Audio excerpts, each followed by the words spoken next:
Star Report. I'm your host, Star. And it's on and popping. popping, for real, for real. Kendrick Lamar has finally responded. The track, I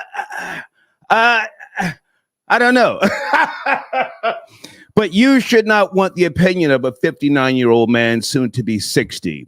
No. I'm going to talk about formulas and things of that nature, in the history of rap beefs, yada, yada, yada. But keep in mind, this is a different day and time. This response from Kendrick Lamar was released on YouTube today, not radio. Not radio. So we're dealing with a different generation. There's nobody out there saying, yo, we got the exclusive. We're the first ones to play Kendrick's response. No, that's bullshit. That's cap. So I want to talk about the two types of different listeners / supporters, fans, or what have you. Okay. There are those who don't care about the deep origins of this tension, beef, and or feud, and the big three bullshit. There's people who just don't care, just like there's people who don't care about who plays tight end on the fucking Super Bowl champions. They don't care about who was drafted 2 years ago. They just enjoy the goddamn Super Bowl.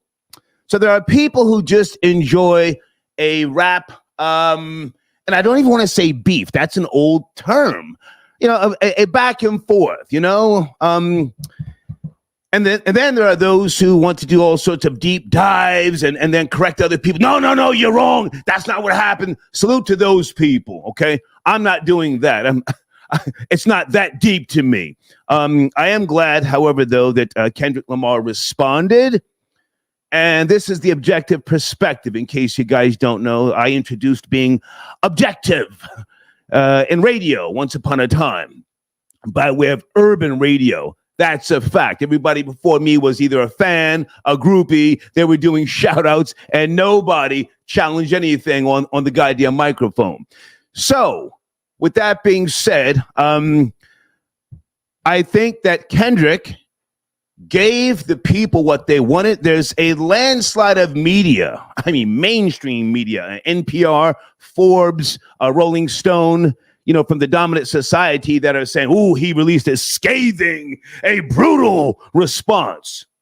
So Kendrick has got the support. And there are those who, can appreciate what he has delivered. Someone sent me an email and say, yo, OG, Kendrick walked that nigga down. Now, I'm not going to say, no, he didn't. You have to call in, educate me and others. Did he walk him down? I'm not saying he didn't. I prefer, a certain type of diss track. But again, never mind, back in the days and all that sort of shit. And I want to say this. This is very, very important. Salute to both of these guys. At this point in time, I haven't heard about, my shooters is coming to get you. Watch your back. Ooh. That's the old bullshit. That's the older guard that failed you. They took it to the streets. They used to come up to the radio stations that I worked at, literally shooting it out. Insanity. So salute to both of them. Let me just say that off the rip. Now, let me ask you, is Kendrick's response, is it that heat? Is it ether? I don't know. I listened to it today 4 times before I took my afternoon nap. Oh, the nap is essential. I spoke to Florida boy Jay. He may or may not be able to call in. I hope he does. However, I want other young people to call in to assist the machine. This is a machine. The Star Report. It has no feelings. Assist the machine. Tell the people what they possibly need to know, or what you think the response tracks bring to the table. And let me write that down so that I don't say beef. Just that old shit. Response. Let me remind myself. Response tracks. You guys can get into the lyrics and the breakdowns and, why Kendrick even named it, what he named it, and Drake being executive producer for some show at HBO. I don't give a shit. hold on a second. Response track, okay. I did not watch anybody else's assessment or even videos or lives with regards to the response. I just wanted to come on the microphone and give my fresh perspective from what I think. I think it's Kendrick, but at the same time, going back decades, I've always said I'm nobody's fan. I'm nobody's fan. Not that I can't appreciate what someone brings to the table, but I'm, it's Kendrick. Yeah, there was some moments where I said, whoa, woo, ah. And then there was some moments where I said, okay, I like the music for the most part. Let me just say that. You see, with me, that's important. That's important because, when you're driving, in my case, wood grain gripping, smoking that cigar, I want to be like, somewhat sort of grooving, He gave me that. Pause. Kendrick, he gave me that. So, it's a response. Is it trash? Absolutely not. Absolutely not. Does Drake have something else in the tuck? Oh, I assure you. He's half devil. He's always trying to be 2 steps ahead. And this is very important to say. Please do not call in trying to switch sides. If you are riding with Drake, ride with Drake. If you are riding with Kendrick, stay on that side. You see, that's very important to know in today's day and time. The newer generation, the new guard, everybody doesn't want to connect to everybody else's audience, including me. When you come into the Star Report, you know what it is. Or if you don't know what it is, you'll learn very quickly. This is not about ratings. This is about, traction, and audience retention and so on and so forth. Okay, guys, also, by the way, TroyTerrain.org. I usually have the objective perspective right there, but I just want to make sure that you guys know where to get the accurate information on myself, okay? TroyTerrain.org. It's right there, okay? All right, give me a second. I'm coming to the phone lines. I think that's all I wanted to say as I sip a little Black Girl Magic red blend tonight. All right. Showrunner, will LeBron James return to the Lakers? They're out of here. They got dealt with by the Denver Nuggets. As I said, they would. Kids, I'm a LeBron hater. I'm not going to make it personal. He annoys me. Just all that flopping and complaining and just all that being dumbfounded and then looking at the refs. And salute to whoever sent me a link. Oh my goodness, you made my day. I saw this link that someone sent me earlier of Dennis Rodman and Karl Malone, who used to battle back in the days. Any basketball fans in that live chat, huh? Those two were brutal, elbowing each other, pushing each other, slapping each other on the ass, and the refs used to let them get it in. To my knowledge, neither one of them used to go to the refs and say, yo, did you see what he did? No. That was basketball. So, LeBron James, the Lakers have been eliminated from the playoffs. Will he return to the Lakers? I don't know about his contract. I don't think he's going to retire. Oh, there's too much money if he returns and does a farewell tour.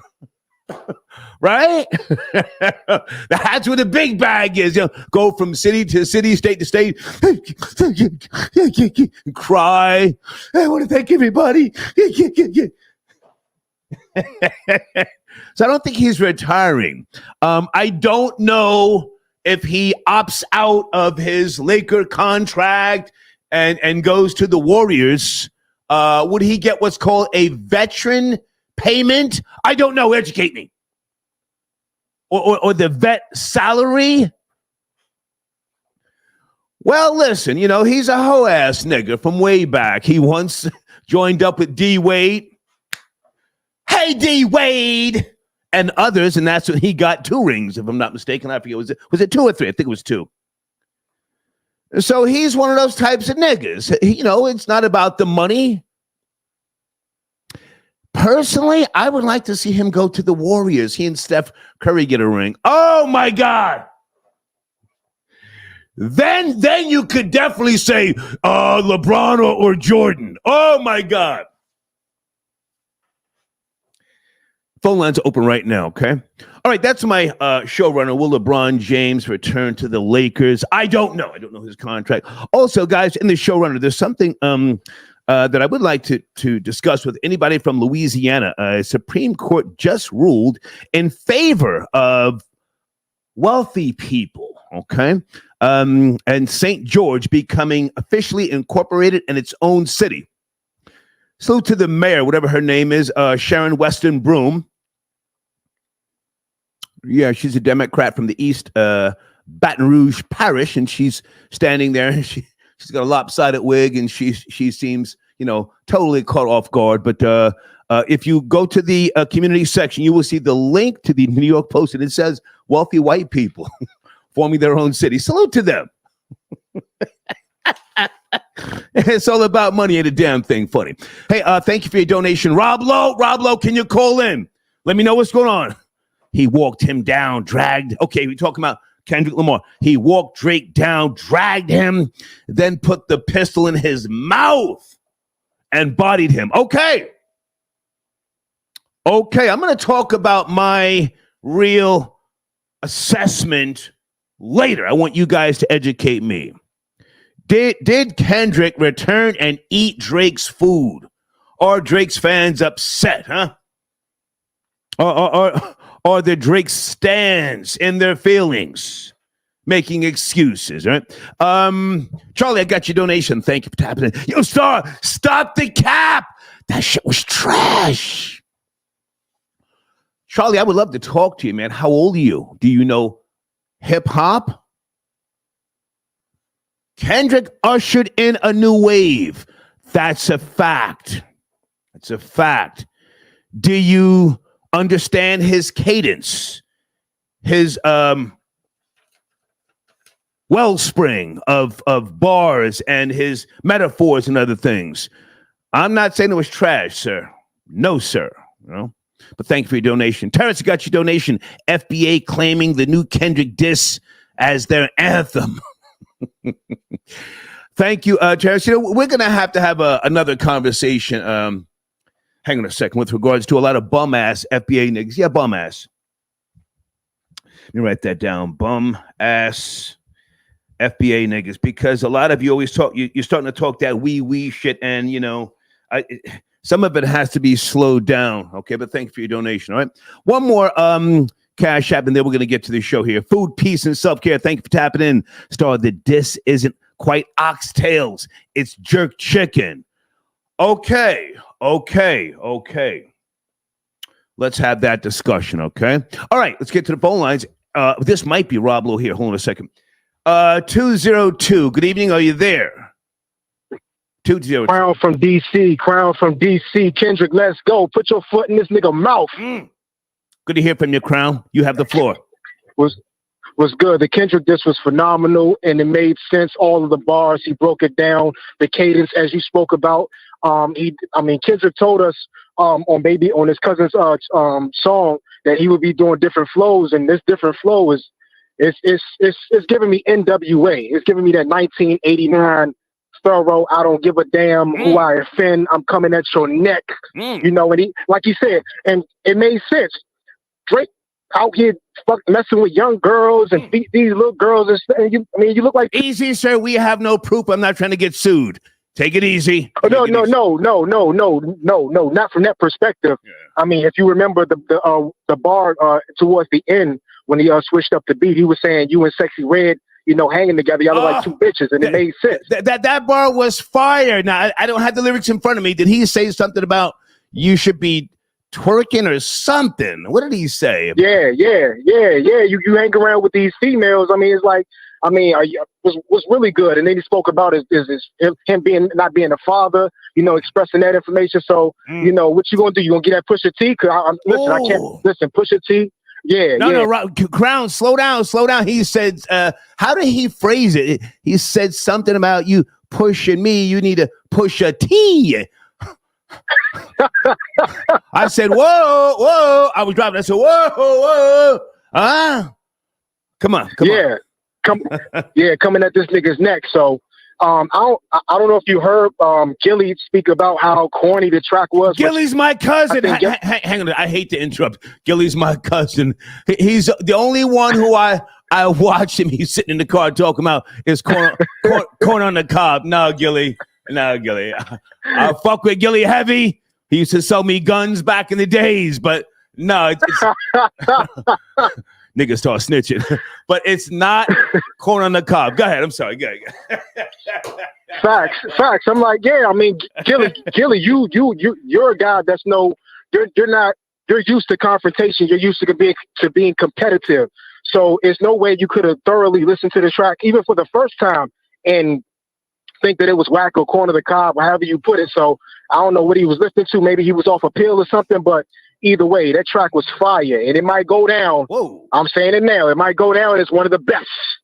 Thoroughly breaking a nigga down from the top to the bottom. Shit. And this is all competition. It's not beef. It's all competition. Okay. I hate when y'all keep talking about beef. Beef is all competition. So yeah, it was a thorough breakdown, and I appreciate it. Hang on. Point. Stay with me, Crown. Yeah, I want to make sure that I, a man of a certain age, use the word response and not beef, because again, man, my generation and people a decade younger than me, just all out in the streets with the ratchets and bodies dropping and all that sort of jazz. Yeah. So Kendrick, he made reference to being a father, and again, I don't have the lyrics in front of me, but he took a swipe. I can appreciate that. Yeah. And he broke down the record sales as well, speaking about how his records actually inspire people, and Drake's records just is more pop, just like Most Def said, respect the Most Def. So I mean, we just put it out there, plain and simple, what everybody's been talking about for years. So yeah. Okay. Crown, great to hear from you, man. Keep me posted on the bullshit. I'm here for it. This is premium black news. Never mind what's going on in the Middle East and all that sort of jazz. This is my focus. All right. Right. Last words. I did send you the cash app yesterday about the rally. I messaged King Flex. Yeah, I messaged King Flex to get to you so he can get that done next month. But rally for reparations next month, June 15th. June 15th. Everybody show up. Let's get it. Hey, now, whoever sent me the email, I lost that email, but someone actually invited me. I'm not sure if that came from him, but I appreciate you, man. Thank you, Crown. Yes, sir. Thank you. Okay. Yeah. With regards to the rally for reparations in D.C., if a nickel bag is sold in Central Park, I want in. You guys know what movie that line came from? JD. Rare to have a Drake lover who's what that? Who are you talking about, sir? Okay, sir, I'm nobody's fan. I'm not sure where you're going. Yeah, I'm no Drake fan. And as far as Gilly's my guy from way back, way back. He's the only person who I looked at today giving an assessment of the Kendrick track. Right? Oh, Florida Boy Jay, where are you, sir? Hold on. Okay, thank you, man. You see, this is the young man that keeps me on my toes. He just sent me the lyrics. Hold on, let me print the lyrics out. To be fair, to give Kendrick that the attention he so deserves. Right now, I want to go to area code 305. Good evening. We're talking about the Kendrick Lamar Responds track. Are you up to speed? 305. Star, can you hear me? Yes, sir. How are you? Yeah, I'm good, man. What's up, man? This is Hades with the tap in, bro. Okay. Yeah, I'm up to speed with it, man. with the Kendrick, I don't know, man. You know, just because you wear a kufi don't mean that he bright. Just because you don't understand him don't mean that he nice. You know, Hope said that. And with this guy Kendrick, I get it. Everyone was waiting on a response, and you know, it's a hot topic. A lot of other people are eating off this from the side. Pause. But as far as what's going on, you know, that's why they hype it up. You know, they're eating from it and they're getting the views and the ratings. Yeah. But it's not. Sir, I'm hungry. I'm starving. My ribs are touching. Let's go. The streets, right? But when you're starving, you'll eat potted meat. You'll eat Vienna sausage. You'll eat beanie weed. Yeah. You know, if someone has you, it's not steak. Yeah. It ain't quality. It ain't the Wagyu. You know what I mean? Yeah. I'm eating Hormel chili right now, my nigga. Don't hate the player. Hate the game. Come on. I'm not hating on the player or the game. I'm just saying what my perspective, you know, from what I'm interpreting here. But with the Kendrick diss, it's a good response. He said a lot of what everyone's been talking about on the social media and maybe in the streets, whatnot here and there. Yeah. But it's not that knockout. It's not that headshot. It's not that kill shot. Now, with this, you know, he does his voice inflections, and you know, it's got good composition. But again, people are kind of running with this. It's just what everybody's already said. Both sides are kind of hinting at some secret is in the wait that they're both waiting to reveal. I want that. Sir, can I ask, how old are you? How old are you, sir? I'm 32. I'm 33 this Friday, man. Okay. Well, I don't care about your birthday, but hang on. Oh, yeah. Okay, so this generation, I mean, again, man, I mean, at least they're not, you know, shooting, robbing, and killing each other like, you know, when I was on the radio. That was a really pathetic, sad era, if you ask me. And the radio stations were eating, you know, potted meat and all that sort of jazz, as you just referenced. Never paid for. Hang on. Never paid for funerals. Kept playing diss tracks. You know, so we are where we are. These guys are not talking about, yo, when I see you, it's on. So as far as the track itself, if we can just focus on the track, you know, the setup, the execution, what are your thoughts on that? I mean, the setup and I understand it's not a beef, it's not a street beef, a violent beef, it's just a whatever. But as far as the track, it's not that I'm not feeling it. I get what he's doing. I get the purpose of the track. Right. It's not something that I would, you know, say, oh, it's a knockout. Okay. Oh, this is crack. It's not something, I'm not on that type of way. Gotcha. But I mean, I'm waiting for the next round. Pause again. I'm waiting for the next round to see what Drake's going to really do. I think this has all been bait. He dropped the weaker diss. Yeah. He dropped the AI diss. And then now Kendrick has finally given us something. So we got something to go with, something to go by. Wow. But as far as, you know, where this is going, this is far from done. I want to see these haymakers. I want to see people. You're here for the bullshit, sir. Admit it. You're here for it. I'm here for the bullshit. Yes. I want to see someone get jaw ruled. I want to see. No, we're not doing that, sir. No, we're not going into that old beef era. But I thank you for your call, man. Thank you. I can't deal with the headset. It's like echoey. I let him get his point off. Folks, please don't call me from a headset or Bluetooth and you're driving. Then my audience has to suffer. You know, I'll do it once in a while because I want to hear your thoughts. But please don't make that a habit, all right? William, I got your donation. We don't want to hear you say nigga no more. Classic. I like that. I like Kendrick saying at the end of the diss track to Drake, we don't want to hear you say nigga no more.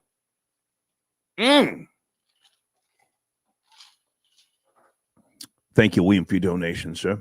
Okay. Mr. Lottery, thank you for tapping in. Kendrick broke it down like the bridge is over. Damn, sir, how old are you? 60? 60 plus? Area code 910. Good evening. Are you up to speed? Did you hear the track? 910. What's going on, sir? Yeah, can you hear me? It sounds a little crazy. Where are you, sir? Are you in a headset? What are we doing? I got you, yeah. Can you hear me a little better? Go ahead. Where do you want to jump this? All Okay. right. Yeah, man, I heard the track, man, and I'm on Kendrick Lamar's side, man. I'm a Kendrick Lamar fan. Okay. But I'm gonna keep it solid with you, man. It's a good track. It's a good track. It's not trash, man. I just feel like all them the voice fluctuations and all of that is just, I ain't really like that, you know. I just feel like if you would just keep just one tone and one pitch and just go hard on them, you know, like that, you know, all that changing your voice is kind of corny, man, to be honest. But overall, it's a really good song. It's a good song now. It's not trash at all. He got points on the board now. You know what I'm saying? It's not no knockout. It's not no death blow at all. Like, it's not no. He should have went after J. Cole weak ass. That's what he should have did. But you know, it is what it is. You know, but it's a good song. But sir, with all due respect, you say you're a Kendrick fan. How old are you? 27. Yeah. You know, it's not a quote unquote song that he released. It was, you know, it was given to us by way of YouTube. If this were 10 years ago, 20 years ago, then you could expect a song for quote unquote radio. Are you really a Kendrick fan? Because there's a reason why he did the different voices. Do you even know what the song title references, or can you pronounce the name of the song?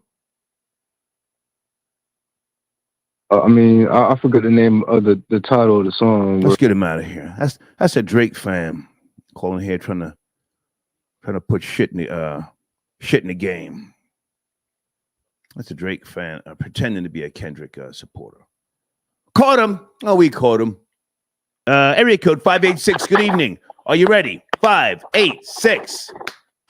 What up, Doe? Yes, sir. Good evening. What up, Doe?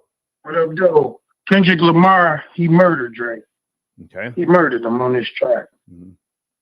He killed him. He called him a pedophile. Basically saying his music was pacifier music. He said he wanted to be a bad bitch. When he stand next to Sexy Red, he see himself as a bad bitch. He murdered him. Do you know the actual line when he made that Sexy Red reference? That line was hot. What did he say?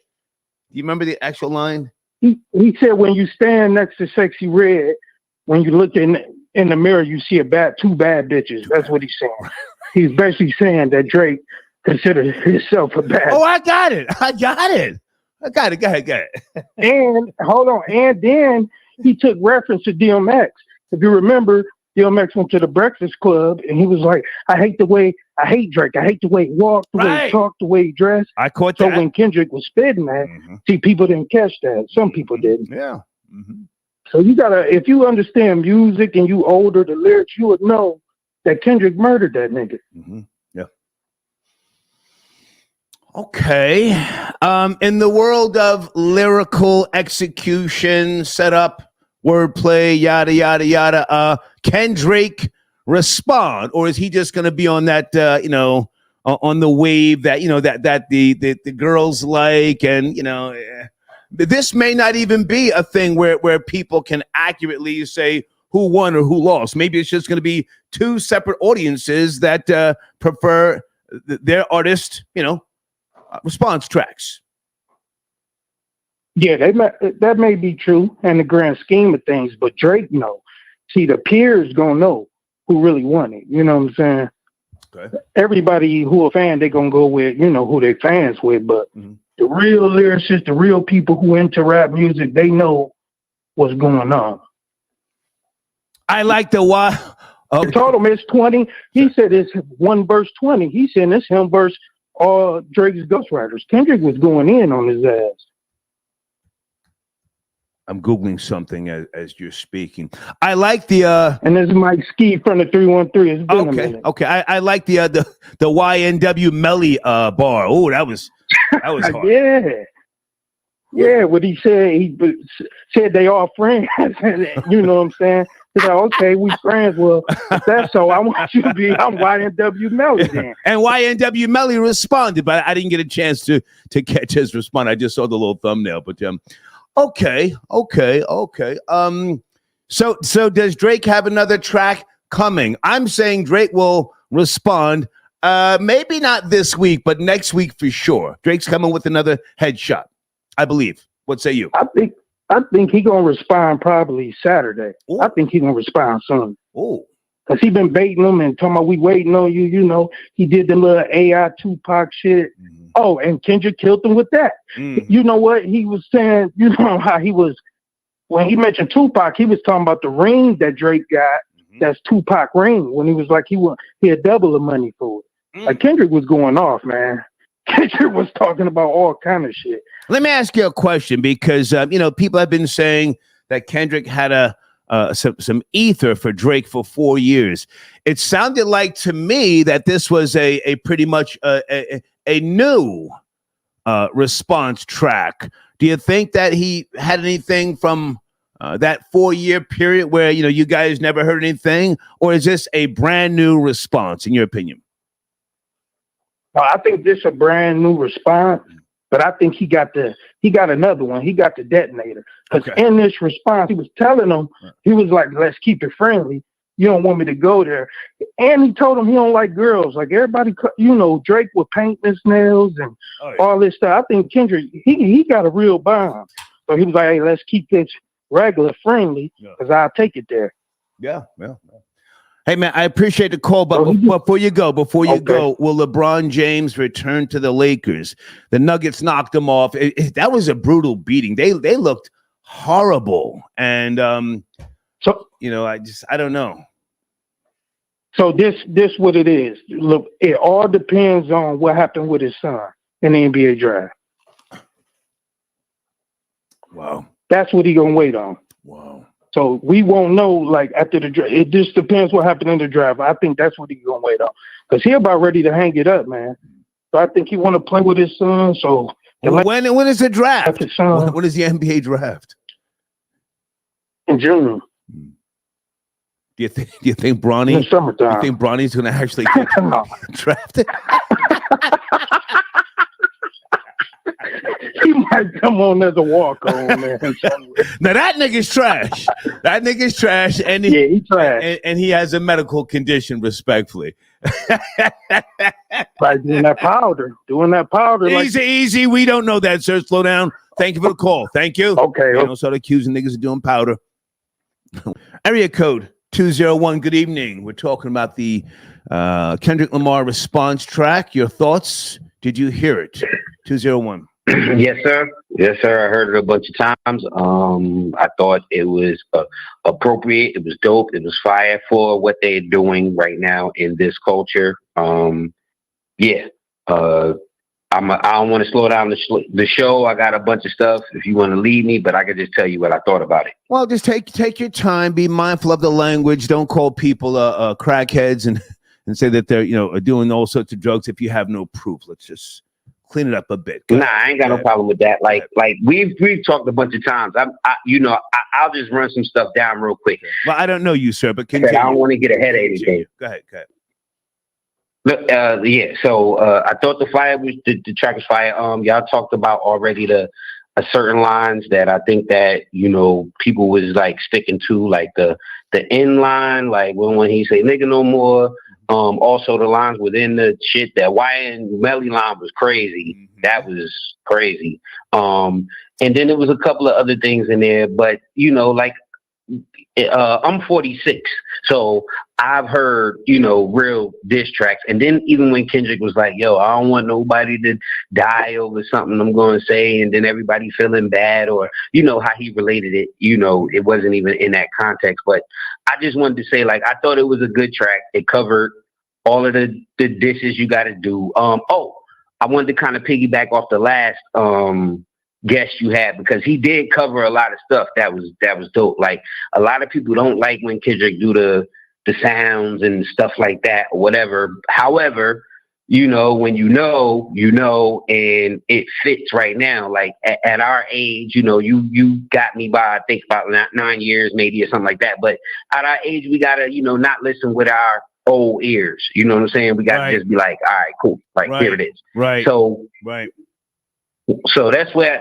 I was with it. And I've been trying to be that way for a minute. And because like hip hop is not just, it's a black art form, but you know, it's just like making clothes. Like you could put the clothes on. If somebody love the clothes, they just rock with the clothes. Anyway, this is, I want to say this before I forget it. Okay. The big thing is that this could turn into a Canada versus America thing.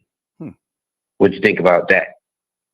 I don't think there's much legs that would happen there. You know, you're talking about two different countries. The reason I'm saying this is because, like, on the track, this is what Drake is bringing up. Like, I mean, I'm sorry, K-Dot is bringing up. This is what he bringing up. Like, yo, at the end of the day, not only are you this, that, and the third half, and Star, you know what I'm saying? Like, I know, like, you know, bro, big man, I know who you are. I've been following you for a long time.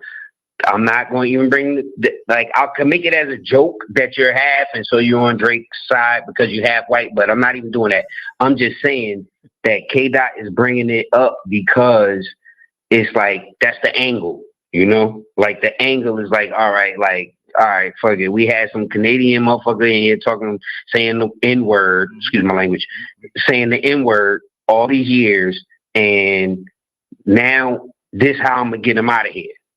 You know, because even in the verses, he said, like, I know they don't like the West Coast and da-da-da-da. So, and I know you know how West Coast people are. They like to clown more than anybody, literally clown more than anybody. So stay with me. I want to jump in. I'm enjoying your perspective. Nah, I don't think this is going to be an America versus Canada thing. Sales wise in Canada, it doesn't even take that much to go gold, let alone platinum. Most of Drake's audience is here in America. So in reality, nobody cares about, you know, going triple platinum in Canada. It's not that deep. I like the angle that Kendrick Lamar is taking and saying, we don't want you saying the N-word no more. Finally, thank you. Thank you. Yeah. Stand up for your one-time culture, now in art form. Stand up for it. Thank you. The base. Hang on. Let me talk, sir. Let me speak. I let you speak. Let me speak. Go ahead. I'm sorry. My bad. Sorry. Go ahead. Speak. You got it. I like the fact that he's taking that angle, making it a black or white thing. Yes. Black people created the hip hop culture. The genre has gone someplace else now. It's a goddamn, it's a sea of just chaos and finesse and bullshit. But as far as me, I'll say, let me say now, with regards to the track itself, I can respect both of their tracks. Again, Kendrick is speaking to a unique audience that he has carved out. A unique audience. He has elevated the art form, as you said, the art form. Curated. Elevated it. I respect that. I'm a businessman at the end of the day, so I'm nobody's fucking fan. I'm not Drake's fan. I like his music, but at the same time, I don't give a fuck about a Drake interview. I don't give a fuck. I'm not even motivated to go see him in concert. I'll see Doja Cat before I go see Drake in concert. Go ahead and finish up, please. Okay, sir. Well, I'm the person that wrote the comment that you didn't fully understand. And it was what I was saying was that, like, usually people who love Drake, and usually, you know, obviously. What comments? I don't monitor the comments. I have two females. What comment are you talking about? The super chat or whatever that you read earlier that you was like, oh, I don't get it. So I just wanted to, you said real quick. I'm going to just do it real quick. And when I said, like, it's usually that, you know, people who love Drake love LeBron, you know, and that's all I meant. That's what I was saying. Like, people who love Drake usually love LeBron. It's rare you find somebody that can appreciate whatever it is Drake doing, but they gonna love LeBron too, because usually they born at the same age, and you know, obviously that don't apply to us. Right. But that's what I don't give a fuck about LeBron James. I wasn't going off. I think LeBron James. So that's my thing. Goofy, but go ahead. Excuse me. No, I'm not a big LeBron dude either, because you know we saw what LeBron has done. I'm not going to get into it, but yes, I can. Yes, I'm not even going to get into it. But sir, slow down. You can get into it. Just you're jumping around a lot. You're kind of losing me. LeBron James. Well, the you reason said is because, like I said, I don't want to waste your time, man. I've been on. Sir, just stay with me. Stay with me. You said people who like. But all right, so with LBJ, with LeBron James, right? All right, I always felt like this. The reason that he had a hard time is not only because what he had. Sir, is LeBron going to return to the Lakers? You're going someplace else. I have to stay on topic. Okay. You want to talk about the Lakers? Is the he Lakers. returning to the Lakers? Okay. Lakers. I'm glad they lost. I'm glad. Thank you, sir. Thank you.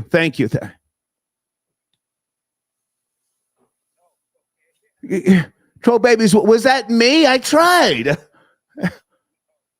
What was he on the powder? I just asked, is LeBron going to return to the Lakers? Sheesh. Sir Shy got your donation. Kendrick roasted Drake. Drake fans pissed off. I'm just glad Kendrick responded. Sheesh. I can appreciate both tracks. I'm just glad that Kendrick responded. He came back in Kendrick Lamar fashion. And I don't claim to know his catalog like that. Truthfully, my opinion, an older man should not mean a goddamn thing to today's generation in terms of diss tracks. I've seen niggas get laid down and take dirt naps behind diss tracks. I've said it before. I'll say it again. Salute to Cosmic Kev. Do you guys know who Cosmic Kev is? You should know. He's one of the only ones in the over the decades who doesn't play diss tracks because he doesn't want to be even affiliated with the bullshit and bodies hitting the floor. You know, Cosmic Kev, put some respect on his fucking name before we continue. It's my nigga for real. Okay. Hang on a second, guys. I'm coming back to the phones. I feel like talking a little bit. DJ Bo Birch. Kendrick smoked his boots, but Drake will be back. Yeah, Drake will be back, all right. Drake is clever. He's clever, you know?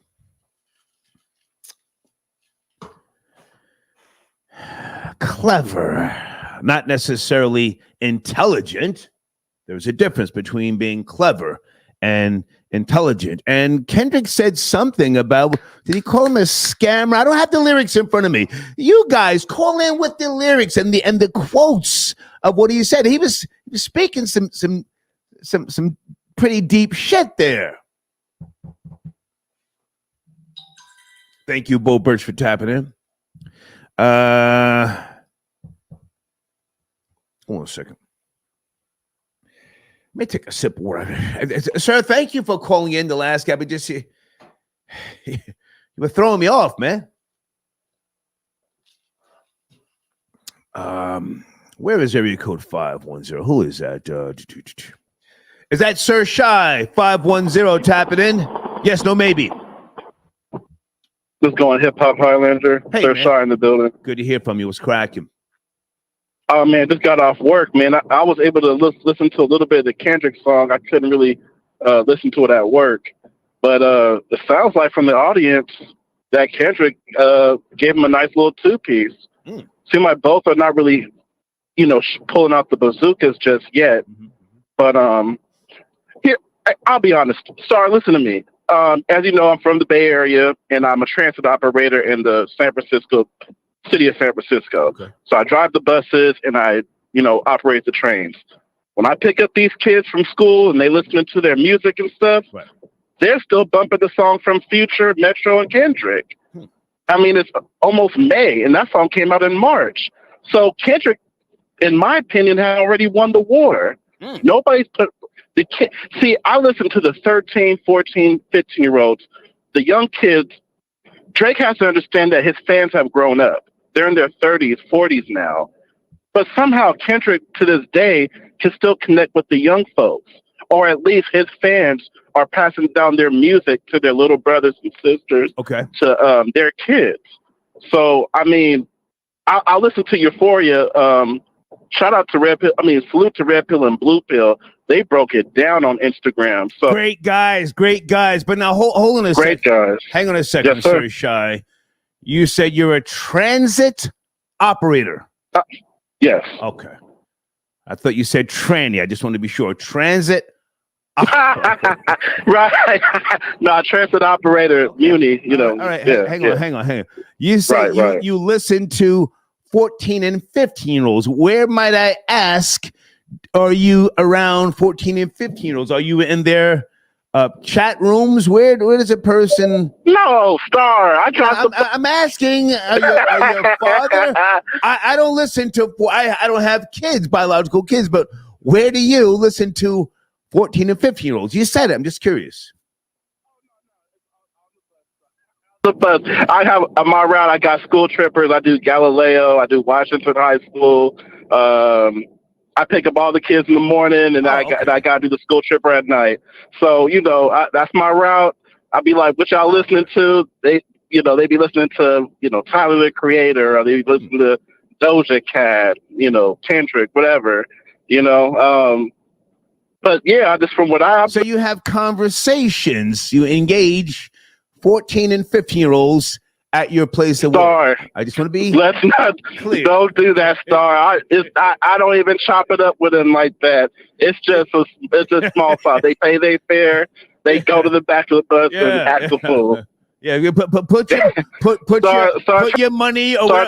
Hang on, flash your bus transfer, whatever. Go sit down, but talking to them, that's some other shit. Go ahead, you were saying, go ahead. Oh no, it's just small. Like, hey, operator, I'm like, hey, pay your fare. They in the back of the bus. Start trying to line me up. No, but anyway, this was the music they listen to, the conversation.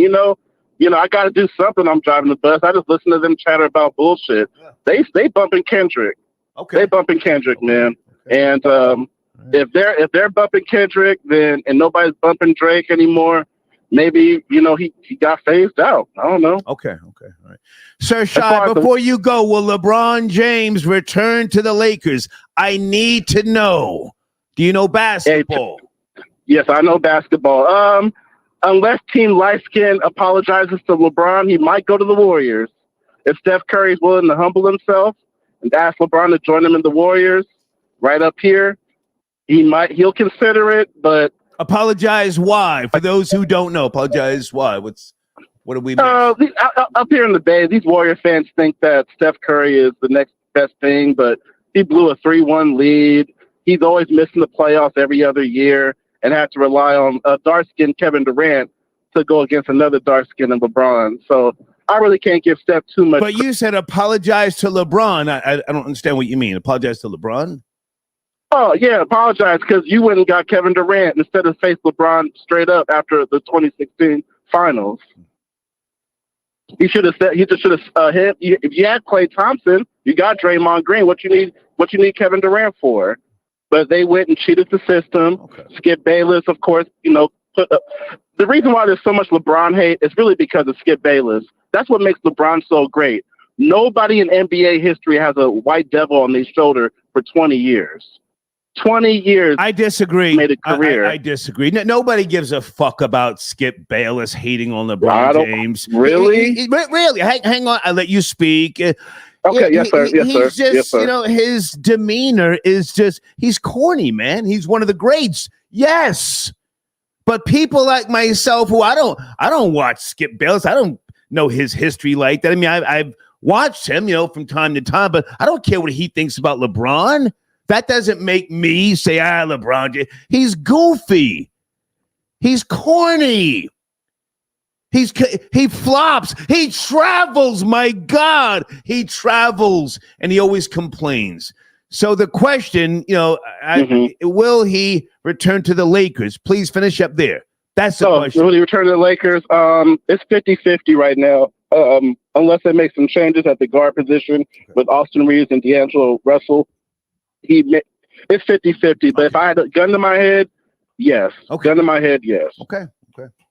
I appreciate the call. Hey, All right, no problem. Hey, Rory. Thank you, man. Thank you. Apologize. I didn't catch that.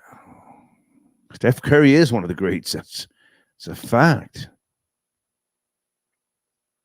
Mr. Lottery got you donation. K. Dot about to rope a dope Drake. Okay. The New York Knicks lost. Have they been eliminated? I have not kept up. Well, what's going on? You know who would know? Hold on a second. Let me get to a young man who keeps me in the loop. Florida Boy Jay, thank you for your patience. Are you there? Florida Boy Jay.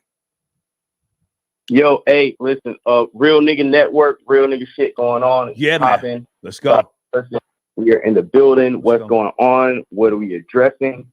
Let's get to it, man. Let's start with the Kendrick Lamar response. I like the fact that he responded. You and I spoke earlier. I want you to take the lead here. You know, I don't know Kendrick's catalog like that. I can appreciate what he does. I respect his pen.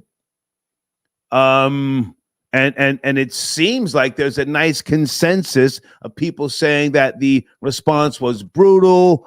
Was it that heat and ether, Florida Boy Jay? Listen, is it on the lyric story of Adidon? No, it's not on that level to me. It's not better than the Pusha T diss. It's not on the level of the Pusha T diss.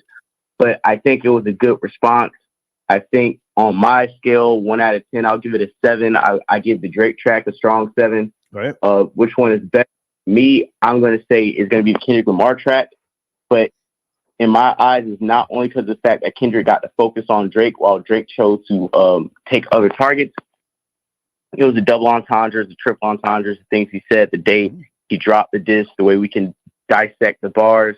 When it comes down to the Drake situation, you see a lot of these sandal-wearing Drake fans out here talking about, we can't shake our ass to this. We can't, we can't booty clap to this. Right, we got these soft niggas trying to shake ass to it. Then nigga, this is hip hop. Yeah. This is hip hop, man. It's to the point we got bad women telling these niggas to pull their skirts down. This is hip hop. Niggas stand back. Mm-hmm. Let's decipher the bars. This is the triple entendres. When he talks about the when he talks about Future's middle name, it's a whole bar with that. I have it right here. It says everybody want to be demon till they get chipped by a throwaway. Future's middle name is Demon. Mm-hmm. And get chipped like a throwaway. That's a Future song, but that was a diss in the bar. He even dissed Jay Prince and Jay Prince Jr. Break it down. And people haven't really, because Kendrick basically flipped the bar about dementia and Parkinson's disease to tell Jay Prince he's going to kill his son. You know what I'm saying? And the verse is right here. He says, he faking for likes and digital hugs. His daddy a killer. He want to be a junior. They must forgot that as they done. Dementia must run in his family, but let it get shaky. I'll park his son. So letting Drake know. What was the line about niggas want to be on demon time? Something about I don't have the because Future's middle name is Demon, but you can say demon, right? Now he said something about, I don't know. Maybe I shouldn't have just interjected. I don't have the lyrics in front of me, but okay. So we've got ourselves a battle, and salute to you. You know the ins and the outs of the back and forth. Has Drake responded on Instagram? Has he said anything? I don't follow Drake. Has Drake responded to the track? Absolutely not. Drake has not responded to this. Him and his fan club, the Aubrey's Angels and the OVO Sweatshop right now, gathering intel, and we'll see what's going on.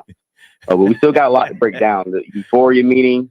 Give us the meaning of the track itself and how it relates to Drake being executive producer for some HBO show, please.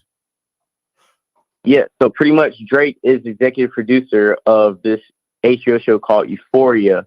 It's a show for teenagers that deal with like teenage sex and drugs and stuff. And Drake has been criticized by major publications by having a thing for young girls and then being involved with this show and what this show is projecting onto the youth. Mm-hmm. You know what I'm saying? Being a producer and attaching his name to it. Right. And just the whole entendre of Euphoria, teen, like I said, that shows a lot of teenage sex topics and scenes, and for him to be that close to it, and the supposed allegations in the film of him on stage talking to the 17-year-old, these things is Kendrick is finding a creative way to indirectly say what Drake already said he was going to say in the Tupac AI, or people saying, oh, well, Kendrick's going to say things that were already said. It's not about saying things we know. It's about the creativity of how you're saying it. It's about giving the Jay Prince diss, and you have to dig through the lyrics to understand it. This is hip hop. The fact that Kanye dropped like that remix on Hit Was Born Day, and Kendrick dropped this song on Hit Was Death Day. This was a nice ode to hip hop, if you ask me, and that's why I said, well, let me listen again. And I didn't want to do a whole lot of researching and trying to connect the dots. That's for you younger guys to do, and I appreciate you putting these things on the table. Now, for those who are just Drake fans and they just want to, shake their butts and they like it, quote unquote, a radio friendly track. In your mind, how will they perceive Kendrick's response, and does that even matter in the grand scheme? It doesn't matter for them because they still are trying to say that Drake didn't lose to Pusha T, so they're never going to be objective. It's like Shannon Sharp, Kendrick Perkins, and the rest of the Alabamas on TV who sit around and, LeBron can miss the open game-winning shot, and they're going to say it was the coach's fault. Drake fans are not going to be objective about it. The minute this track dropped, I was hearing people, when the snippet dropped, people, oh, this is trash. They were just ready to call it trash regardless of what was going to come out. Mm-hmm. And then you sit back and you let the internet do its thing. The reason why Drake buys these public media platforms and rubs shoulders with certain people is because he wants them to come out and defend it. But when you go on the internet and you're watching the reactions, and the consensus is Kendrick did his thing. Nobody's saying Kendrick just took the death nail to Drake, but what they're saying is, hey, when Push-Ups came out, we thought it was cool. Okay, when this come out, okay, we feel like Kendrick may got the one up right now. They're not both death blows to careers or anything like added on, but as far as, okay, two good shots, this is quality. I like the song. I like the beat switch up, the voice switch ups. There's still a lot of lyrics again talking about you and J. Cole pretty much on stage hugging and kissing. You know what I'm saying? The YNW Millie bar.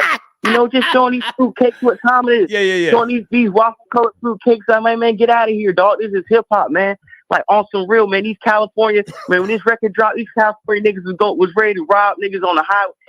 These is up. West Coast is up right now, man. All this Canada stuff, I'm sorry. You sandal-wearing clowns, y'all in the sweatshop working hard on meme captions. And a lot of us, especially you Black Americans, need to come in here and wake up. If you're sitting here on Team Drake, you're just letting the culture being stripped away from you. The fact that Kendrick Lamar even said, we don't want to hear you say nigga, like, come on, we got another we got another punch. Stop right there. Stop right there. That was actually a nice way to end the response. If you ask me, that was a nice way, I wish somebody would say that to Fat Joe. I really do. Just enough slinging the N-word, I don't care what projects or how you grew up, a lot of people, and I don't mean to go on a rant here or just go left, they are hip hop when it suits them, but then they code switch, I just want to say that. Let's go to the NBA for a second. I really need you here. I don't know LeBron James's contract with the Lakers. Will he return to the Lakers? I think it would be nice to see him go to another team to try and get one more ring and do a farewell tour. What say you, Florida Boy J? I think when it comes down to LeBron James, it's to the point where, the changing of the guard never goes down gracefully. You know what I'm saying? The fact you just seen Kevin Durant get washed by Anthony Edwards, you see Steph Curry didn't even make the playoffs, and LeBron James just got booted out in 5 games. I think they're going to have a conversation, and 2 out of the 3 are going to be on the same team next year because they understand this is like the 97 Rockets, 98 Rockets. And it's like, okay, all these old niggas in the league, we got to group up on some super team in order to take niggas out or have a chance, because at this point, all of us can't carry a singular team on our own anymore. They can't do it. Okay, so LeBron James hang on. I hear what you're saying, but LeBron is still capable of playing. I have not heard him say nor allude to retiring. So I would imagine and what is his contract? He still has another year with the Lakers? He can opt out this offseason. He can opt out, but he can return if he so chooses. I just want to be clear. Yeah. Okay. I don't know the intricate details. I would like to see him join up with Steph Curry. I think the two of them could get a ring. What say you? Yeah, I would like to see that too. I think what Steph Curry needs to do is realize, hey, Draymond, you to be honest, you a bum ass nigga. We need to get you out of here. Klay Thompson, hey, you a bum ass nigga too. Let's pack your bag. Let's get back in here. Let's get LeBron in here and let LeBron, Curry, and Durant run it with the Warriors. I think that's going to be the smartest thing all three of them can do. Because I fuck with Draymond Green heavy. I want to see him stay on that team. I'm serious about that. But now, hang on a second. Do you think he will stay? I need your definitive, opinion here. Will he stay on the Lakers? Because at the post game, a press conference after they lost to the Nuggets, he didn't want to answer if he had played his last game with the Lakers. So what are your thoughts? Will he return? My thoughts is he's absolutely not coming back to the Lakers. What he had to learn the hard way is the same thing Kobe learned on his. So where's he going? Where's he going? Going to the Warriors. Okay. You're saying that? There's nowhere else. I don't know. I have no knowledge here. I was just shooting from the hip. I'll give you three places. Okay. He's either going to the Warriors. I want to see him go to the Knicks. Go ahead. Yeah, he's either going to go to the Warriors, the Heat, or the Sixers. Because the East is still easy. He doesn't have to. His biggest mistake is going to the West trying to prove something to niggas and getting his back beat in the last 5-6 years of his career, trying to prove he could win in the West. When he was in the East, Florida Boy Jay, I don't mean to cut you short. I couldn't disagree with you anymore. Why would anybody want to go to the 76ers in their final year? That doesn't make any sense. He's already been to the Heat. He doesn't want to go backwards. I think him going to the New York Knicks would be the perfect transition. One big market, Los Angeles to New York. That would be a hell of a business move. But go ahead and finish up. Yeah, the reason why I don't see him going to the New York Knicks is because LeBron James doesn't do good under pressure. And if he wants some type of graceful farewell tour, New York media with LeBron James on that roster is not going to give him a farewell tour. If he doesn't go and win them a championship like it's 2008, he's a bum-ass nigga, and they're going to pack him up and get him out of here like they did Melo, Marbury, and the rest of those career bum-ass niggas for New York. Never won that. Hey, man. That's why the Knicks lost today. All right. Lost, man. All right. Anything else you want to say with regards to your channel? When's the next time you're going live or went live? Yeah, we're going live this week, man. Respect Facts podcast. Like I said, last week I went out of town, so I had to come back. A lot of good news has been dropping. There's a lot of topics that's going on that some of them talking about tonight. So just tune in, Florida Boy J. So you're back. You're back in Florida because you were in L.A. and then Vegas. You was popping bottles, all that fly. Yeah, I was. I was in Vegas for the weekend. I was riding and, had to escalate, rental, cruising up and down, Yeah. Vegas to LA. It was great. Really? We had to come back, though, handle business, real nigga network, holding down, POP, I appreciate you, man. Keep me posted when, you go live, all right? All right, man. You guys have a great night. Thank you. All right. Florida Boy Jay. I think... Well, I have no real insight here. I'm just thinking out loud. If LeBron James leaves the Lakers and doesn't go to the Warriors, I would like to see him go to the New York Knicks. The New York Knicks that's a place where older players go. It's a big market. You can go there and get endorsement deals, or you can do some type of brand deals. That makes sense to me. And salute to Sebastian Telfair. Do you guys know who he is? Sebastian Telfair. He was the truth on the goddamn court. He was on Vlad TV. I only saw part of the interview, but he broke down that whole Lenny Cook, thing that people have been claiming was better than LeBron James. He said, "Nah, man, LeBron has always been LeBron." Anybody see that? Anybody know what I'm talking about? Because he played with both of them at the early stages of their career. Sebastian Telfair. I don't know what he's doing now, but he was a hell of a basketball player. 38 years of age. Yeah, he's from out of Brooklyn. Just want to say that. Lex Diamond's got your donation. Thank you for tapping in. Salute, fam. Drake is the new. Oh, okay. That was a nice little shot. Okay, guys, I don't want to do that whole thing about, I'll just say young people. I don't even want that word on my platform. It's too risky. Blade, I got your email. Salute to Kendrick for calling out. Oh, okay. Now he's going. Oh, thank you, Blade. He's always got to make a reference to the small hats. John Flowers, good to see you, sir. John, anything going on with you? Can you send me an email? John Flowers photos. Hold on. Okay, I got a Puerto Rican in the queue. What's good? Big Bone in here. What's good? It's cracking, man. Just called in to talk about the whole Kendrick Drake debacle.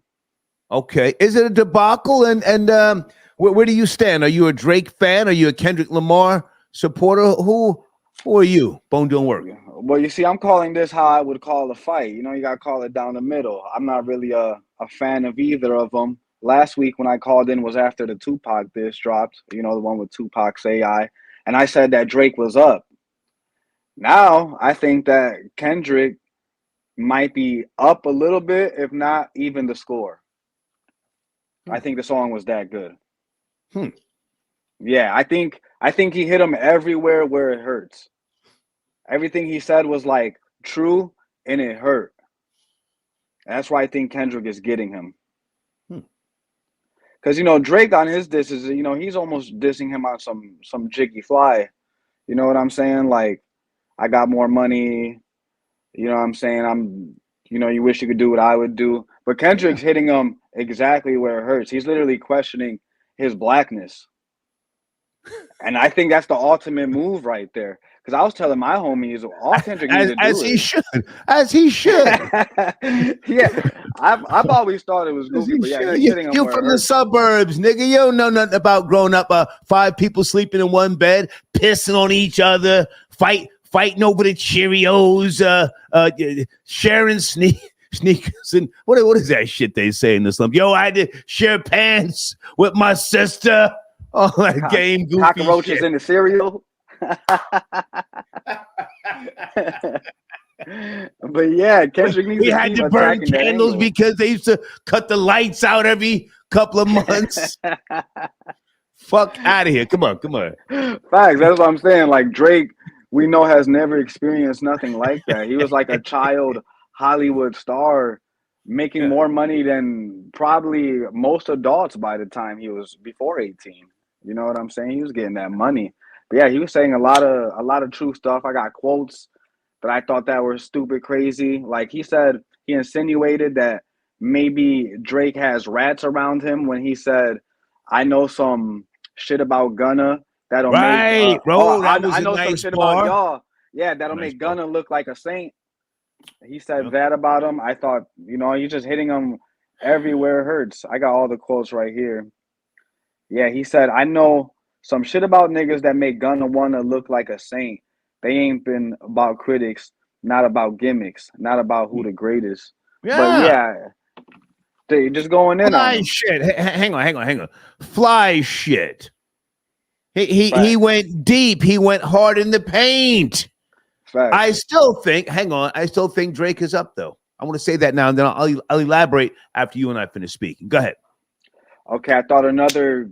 I mean, this kind of goes even to the where he said, "I don't want you saying nigga no more." I thought that's genius because Yeah. me as a white skinned Puerto Rican, I get that. You know what I'm saying? Only online I get that. That's the thing. You get that a lot online, not really too much in real life, but online that is annoying when somebody says like, I don't want you saying." And for Drake, I could imagine that's 10 times more annoying because he is actually black. So it's genius. People hate when I say nigger, and that's why I say it a lot to annoy them.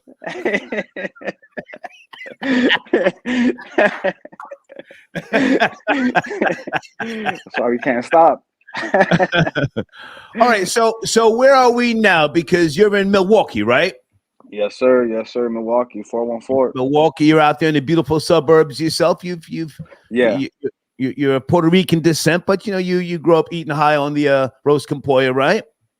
Oh yeah, yeah. You know, I grew up in the inner city when I was younger. My parents moved me out to the suburbs when I was like 10 years old. And you know, Milwaukee is the smallest city. I live in the suburbs right now. The inner city is 5-10 minutes away. You wake up and you see squirrels running around.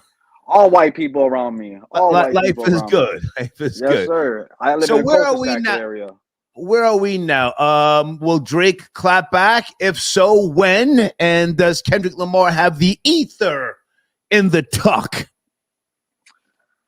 I still think, you know, just if I was a betting man, I still think that Drake wins this beef when it's all said and done. If I'm a betting man, I don't think that Kendrick has this ether. If anything, I think Drake might have that in the bag.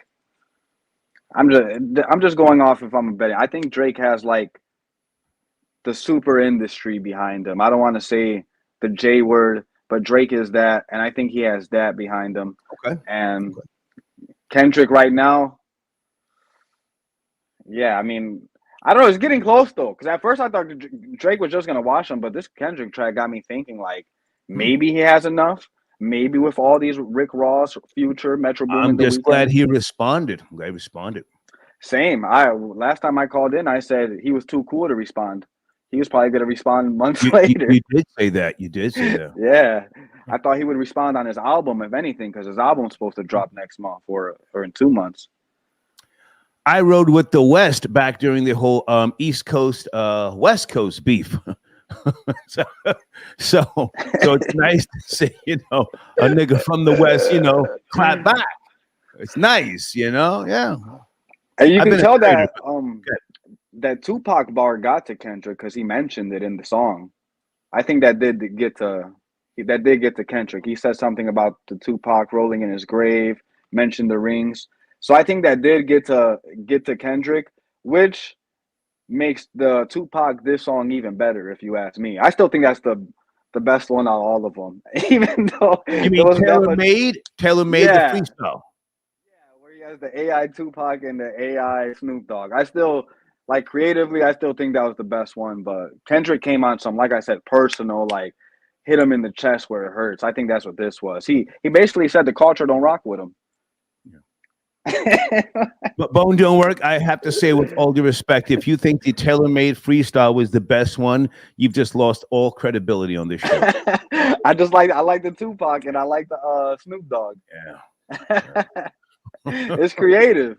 It's creative. Like, you know what I'm saying? You rap. Nobody else has rapped. Nobody else it's not really hip hop though. I mean, it was funny, it was cute, but it wasn't hip hop. And even I'm saying that. But listen, man, before you go, LeBron James, you into basketball or no?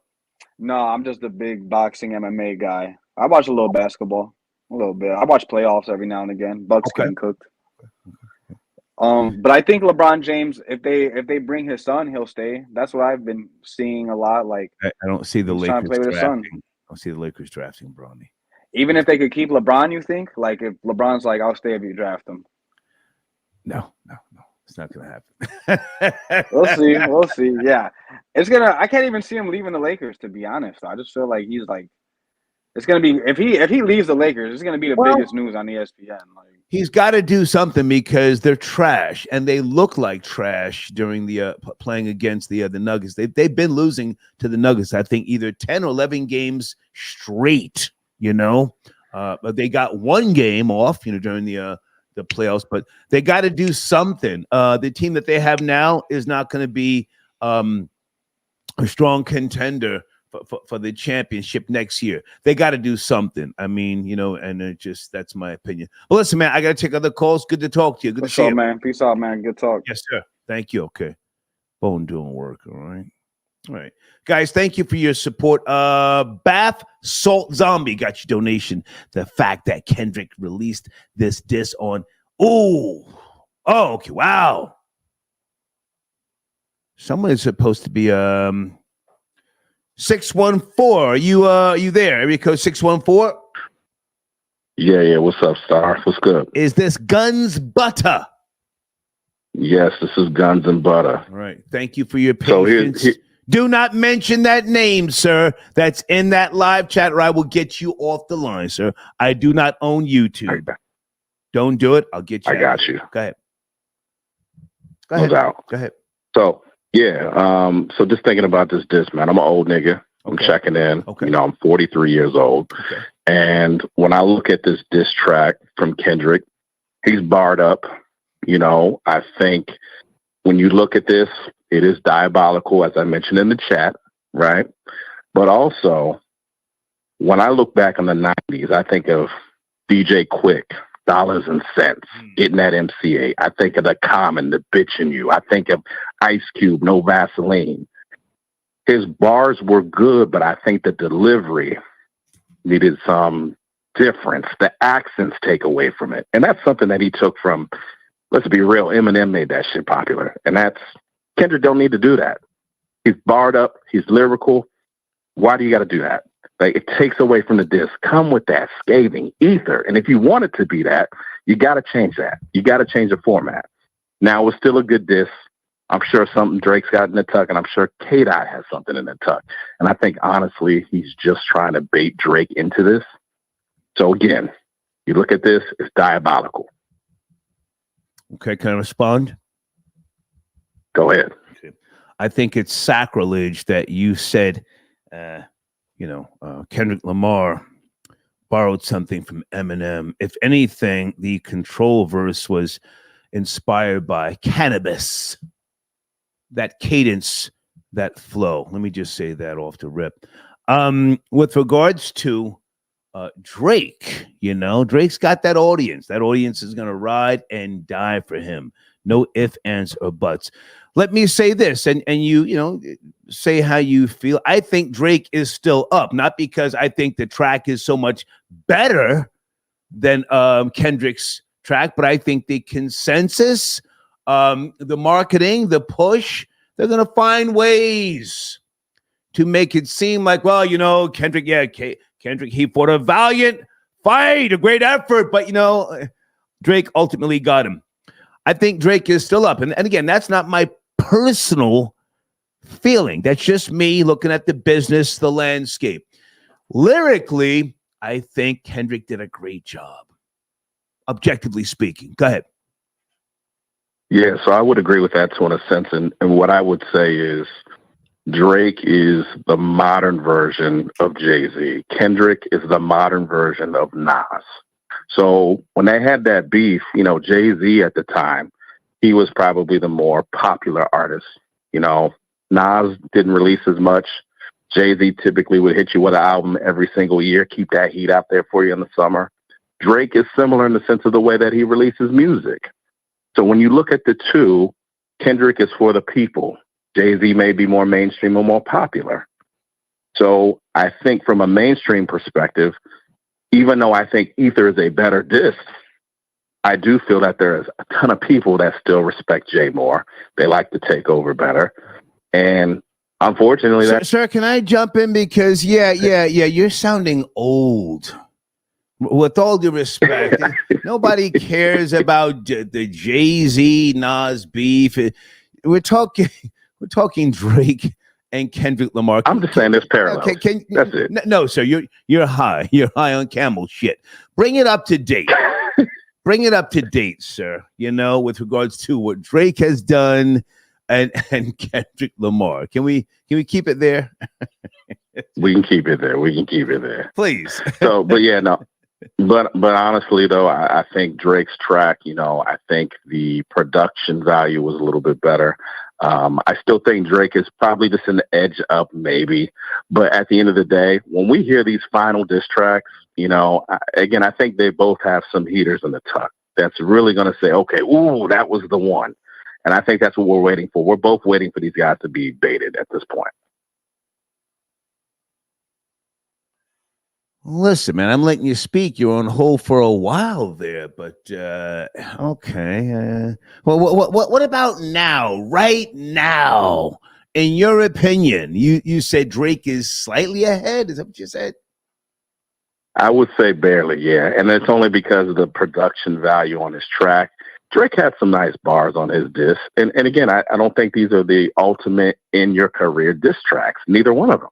They were both solid, both great efforts. But I think Drake is just barely Can up. you give me a Drake bar, sir? A Drake bar. Yeah, so when you're talking about the track push-ups, I'm not talking about the AI crap that he did, push-ups. But when you look at the push-ups track, he's talking about how you big stepping with the size 7 men's on. He's taking shots at his height. And I know Kendrick is taking that, hey, you're not part of the culture. Your nigga card has been revoked. We're pulling it back. And that's a little more scathing. But again, I go back to the delivery and the production that Kendrick can come with. Kendrick hits him with something that is played in the clubs, not radio, but clubs, right? And you constantly have to hear this diss out there. Rick Ross is even doing a great job at trolling Drake, calling him white boy. Ricky Rose's my nigga. Now hang on a second. Hang on a second. Did you catch the line that nobody has mentioned tonight? Kendrick said, "How many features to prove you're black?" Do you know how did he say that? Yeah. Well, how did he phrase that? Yeah. How many more features do you need to do to prove that you're black? Essentially, Drake did a interview. That was a hard shot. Sir, that was a hard shot. Yeah, it was. Whew. It was. I agree. But think about that with a really hard beat, with a really hard delivery. Take the inflection out. Just a really. Sir, it was hard. What do you? It was hard. Whew. Okay. Yeah, I'm not saying it was. It was still a hard bar. It's hard. It's hard. All right, hey, before you go, man, because you've been on hold for a while, I appreciate your patience. Will LeBron James return to the Lakers? I need to know. Absolutely. Okay. He will definitely be a Laker, and here's why. LeBron does this shit every year. His contract's up. Okay. So where are you going to go, Bron? Where are you going to go? Oh, I'm not really sure. He does this every time. He's a master manipulator. He knows how to get people talking about him, even though he's out of the fucking playoffs, right? That's what he does. I need you to watch the F-bomb, sir. That's what I need you to do. Oh, sorry. Apologize. Go ahead. But yeah, that's what they're doing at the end of the day. LeBron is creating that narrative. He's keeping the talk on him. Everybody's still talking about him, even though the playoffs are still going on. Yeah. That's what he does. And it's negotiating power. He's bargaining. He's kind of putting the carrot out there. Hey, I could leave, but he's not going to. In fact, he just built another $100 million compound in Los Angeles. It's in the process of being built. He's not going anywhere. Okay. His businesses are there. Okay. Everything is there for him after retirement. Okay. I thank you for your support, man. Thank you. Thanks. Okay. I say LeBron James goes to the New York Knicks. He's not smashing his wife like he used to. How many years have they been together? Oh, I'm sure he loves her and she loves him. What is her name? Savannah or something? That would be a great thing if he joins the Knicks, and he's probably tired of her now. That's why he's still playing. Because some guys just like to stay out of the house. So he comes back, goes to the East Coast to the Knicks. That would be a media frenzy. Now, would he stand a chance to get a ring with the Knicks? Absolutely not. Knicks are trash. Hold on a second. Knicks are super trash, but it would be a great business move, in my opinion. Guys, on the screen, one of my sponsors, linktr.ee/learn.creole. Please go to that website. purchase some products, send me a screenshot. I'll give you a 30% discount on any type of promo package here for the show. Okay, it's right there on the screen. Tell them I sent you. Steven, I got your donation. Let me get you in the queue and get you ready. Area code 646. I think this is you.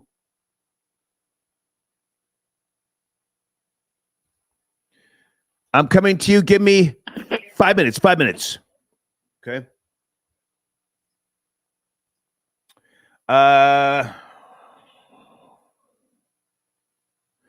Yes. I remember the Sebastian Telfair documentary from 2005. Isn't he from Coney Island? Isn't he like Stephon Marbury's cousin?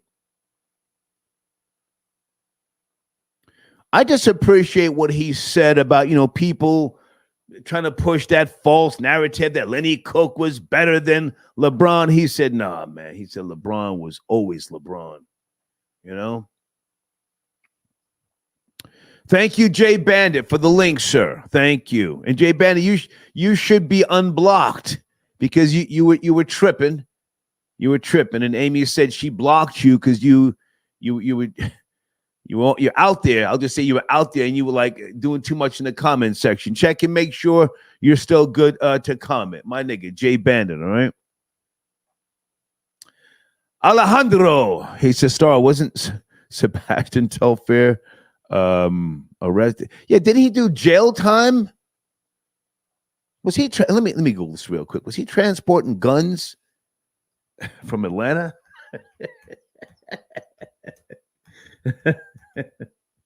He was the truth, though. Guns. Was it Rikers?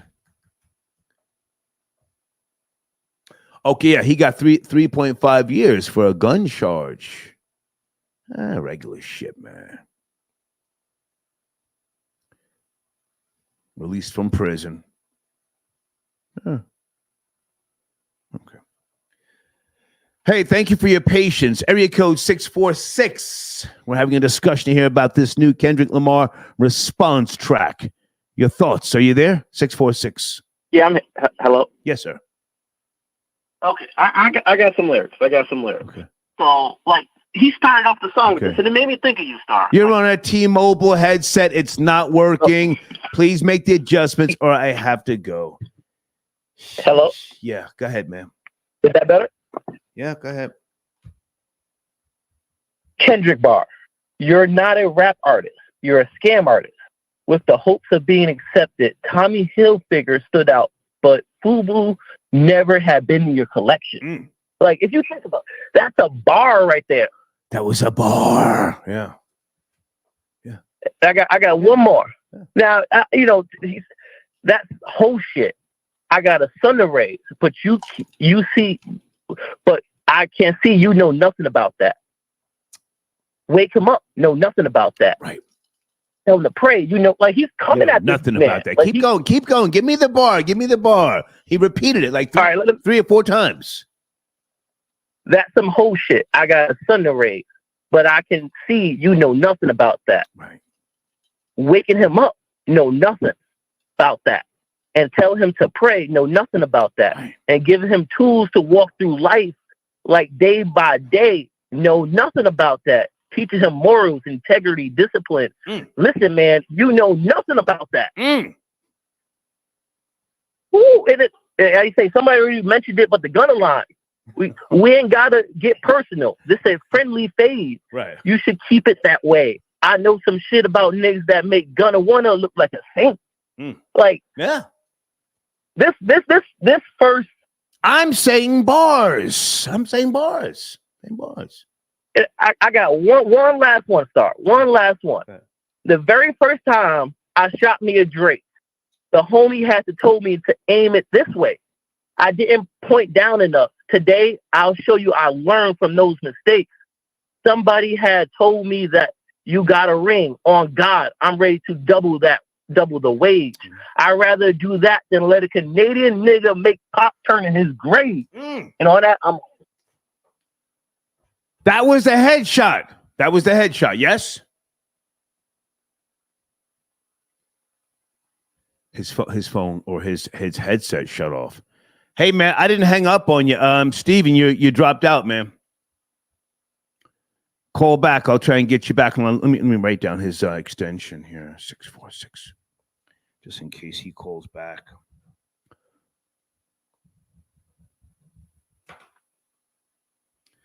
NHA, I got your donation via Super Chat. Anybody saying it's a weak diss probably reads at a 4th grade level, respectfully. Okay. Tajan. Okay, yeah, I read that one already. Foreman Mills. Okay, I responded to you already.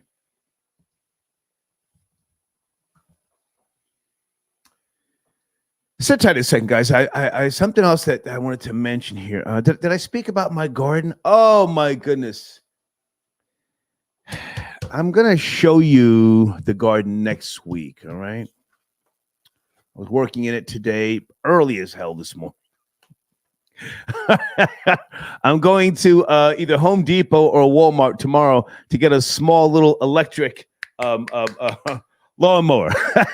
I live on the beach, so it's not like, a lot of grass. And that's the reason why I've been going back and forth to make this garden, because it's like all sand around me, for those who give a shit.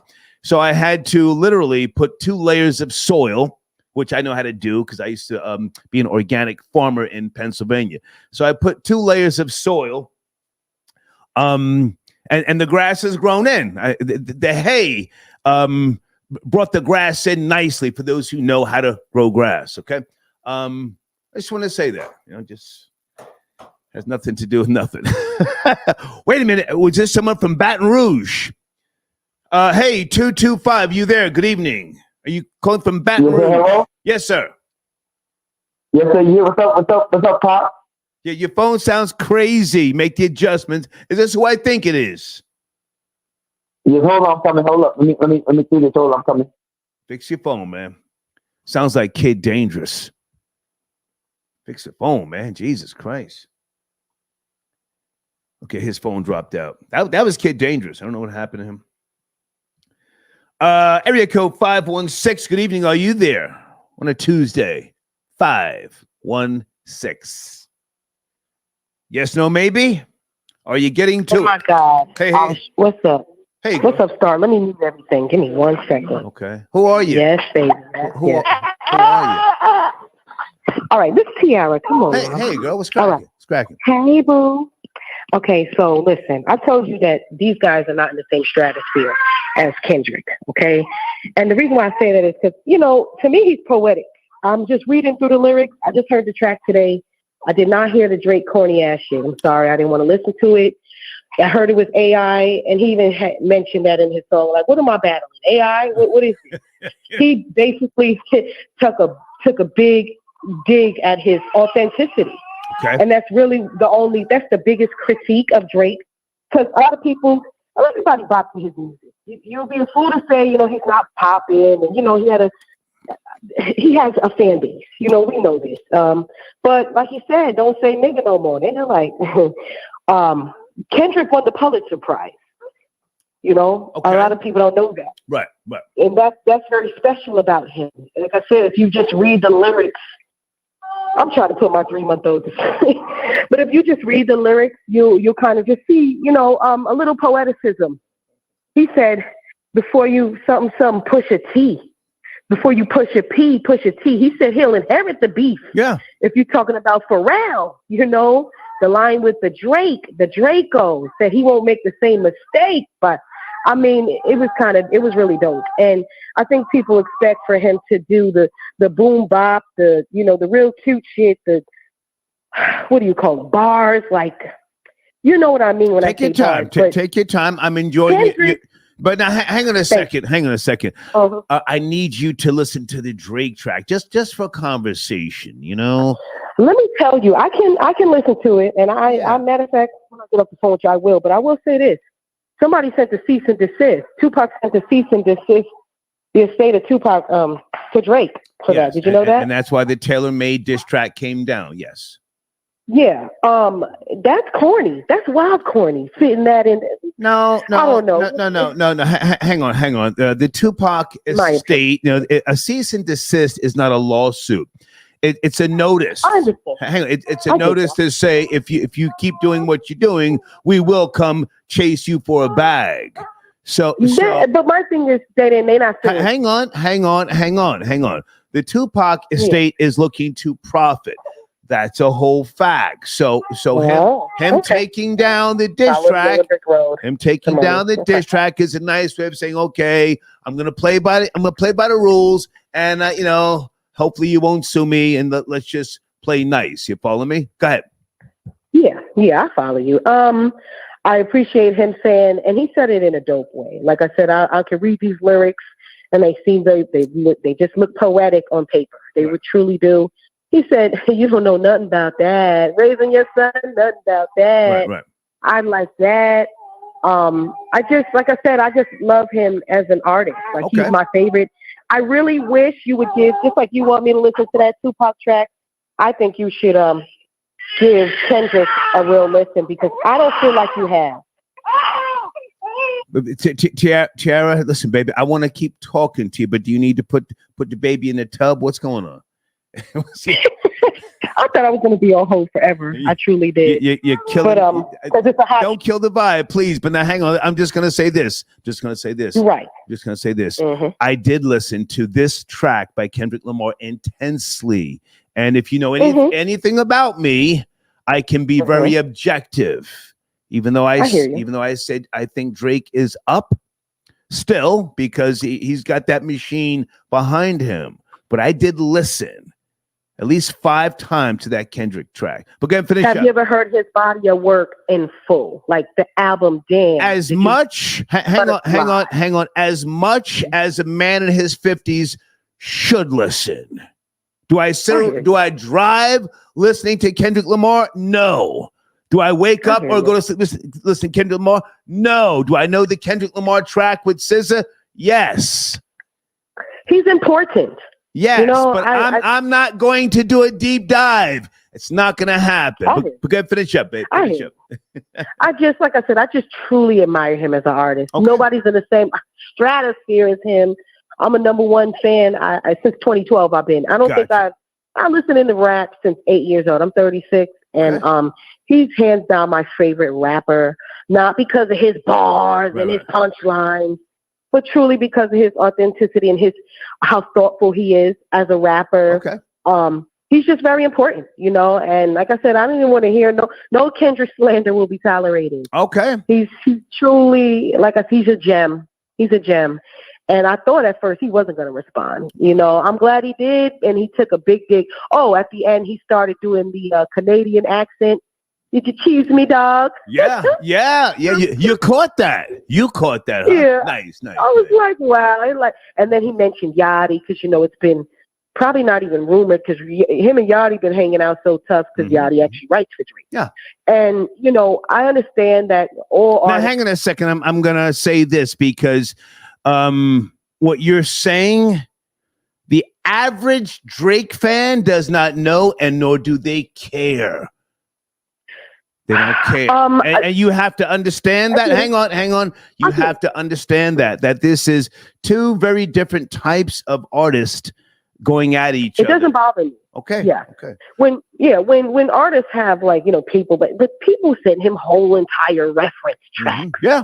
And I won't be surprised if the diss track has somebody helped him with that. I mean, and not only that, the diss track that Drake did, the 50 push-ups, he was going at a lot of people. He wasn't just going at Kendrick. Yeah. And I was like, you talking about his shoe size, okay, his height. Yeah, he's a short man. I don't think Kendrick cares about that. Yeah. But I think quality over quantity at this point. Right. Baby, I got to take other calls. I appreciate you. Thank you. Have a good night. You too. Bye now. Okay. I let her speak. You see, she's a Kendrick fan. She said it. Guys on the screen, youtube.com/@Sky Saunders. Skylar Saunders goes live daily. He's got time. He's putting up some really, really good content. He's committed. Please check out his platform. Tell him I sent you. Hold on a second. And he and I have good discussions. You know, I like when he and I are on opposite sides. It makes for good, you know, discussions. Same with Florida Boy Jay. I'm looking for a couple of more, you know, commentators, so to speak, you know, reach out via email. Come on, get on the line. I'm not looking to argue with people. I want to have good conversations. All right. I don't know what happened to, I think he called back. Hold on a second. Steven, is that you? You're calling back? Area code 646? Yeah. Sorry about that, Star. I'm at work. Yeah. But your phone shut off. I didn't hang up on you. Your phone shut off. Go ahead. Yeah. I'm at work. I had my headset on. But I mentioned the Kendrick this, but the last thing I want to say before the night, stop disrespecting my Knicks. Like, we don't want LeBron. We good the way we are. It. Like, the hate you send our way. Like, we've been good. Like, yes, we lost to Philly today, but we gonna win this series. We gonna win the next series. And, that's as far as I'm going to take it. But come on, sorry. The hate's too much for the Knicks. Like, we on the up. Stephen, how old are you, man? Have we spoke before? How old are you? No, this is my second. I'm 31. 31. Why are you a New York Knicks fan? Let's start there. I'm living in Detroit right now, but I was born in New York. So, like, it's in my blood. What year were you born? 93. Oh, good God Almighty! What year? What year? Slow down. What year did the New York Knicks win their last championship? Shit, 70-something. You tell me. Pull out your phone, Google or something. You said you're a New York Knicks fan, and you're saying for me to stop the hate. There was a goddamn gas shortage in America. The Godfather and Superfly were in movie theaters. Are you serious? Are you serious? 73. Yeah, okay. I'm not saying we bums. I'm not saying bums. I am not saying we're the gold standard, but these last two seasons we are on the up. We do not need LeBron. We are good with Jalen Brunson. We're good with the direction we're going. And you keep calling us bums. See what happens. Have you ever been to the Garden to see the Knicks play? Yes. How many times? Once. Wow. Okay. I'll let you finish up, man. Look, I'm just gonna leave it. I understand Joel Embiid. He's a monster. Like, I am not. Like, he's been killing us. But we are going to win the series, guaranteed. This next game in Philly. You give us shit. You've seen how we filled up that stadium in Philadelphia. We're going to win that next game. We're going to beat Indiana. We're going to spank them. And then hang on. Before you jump to Indiana, no, hold on. They lost tonight. Yes? No? Yes, they lost tonight. Okay. Yes. How many points did hang on. How many points did the nigga with Bell's palsy drop tonight on the Knicks? Come on, that game already passed. Sir, no, I'm not talking about the game where the nigga with Bell's palsy dropped 50. How many points did the nigga with Bell's palsy drop on the Knicks tonight for the loss? He dropped 19. Okay. You have a good night, man. I thank you for calling back and thank you for your support. All right. Thank you. Guys, on the screen, FrawleyFusion.com. That's a great platform to go to. Please go there, spend anything, and send me a screenshot. I'll cut you a deal on some type of promotion in my community section, all right? Mary, thank you for your donation. Okay, you're a long-time supporter. Thank you, Mary. Oh, she says, Star, you speak about the hood like you have firsthand knowledge. In terms of slumming and visiting, yes. Yeah. Me? No, I never grew up fighting over a pair of fucking sneakers and my I had one older brother.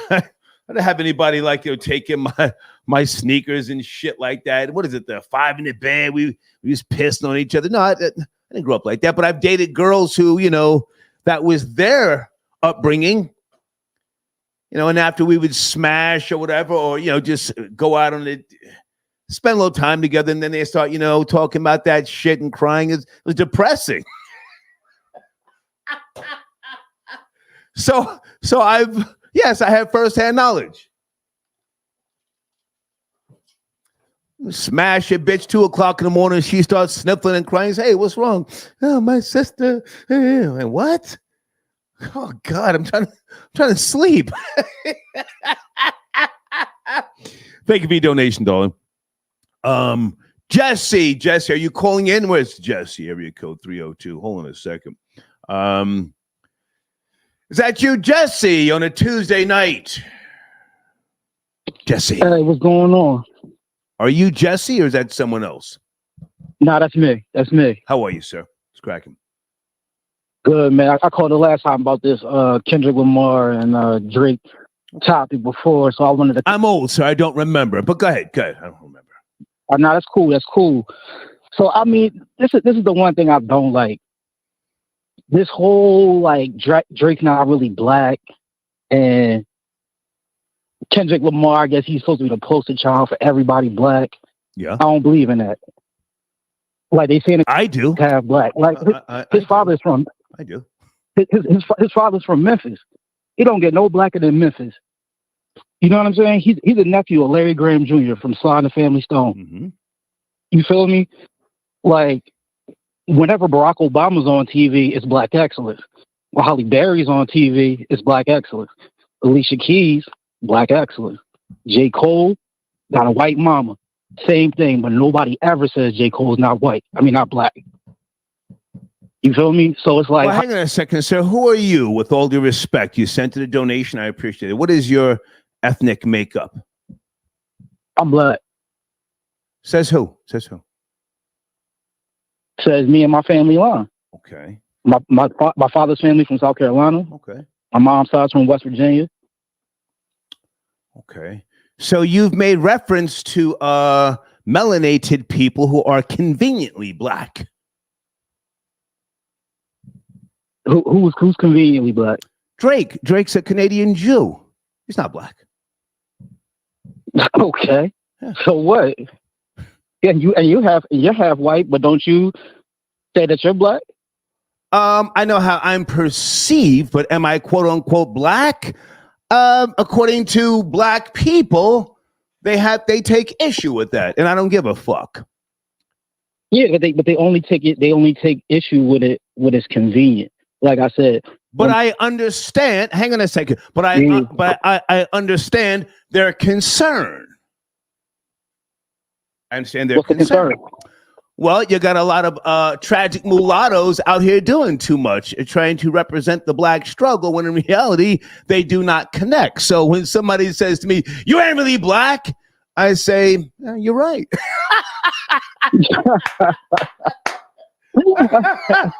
I know nothing about standing in a line for a block of fucking cheese. But go ahead. You feel me? A little bit, but it's like Barack Obama's not black. He's not black.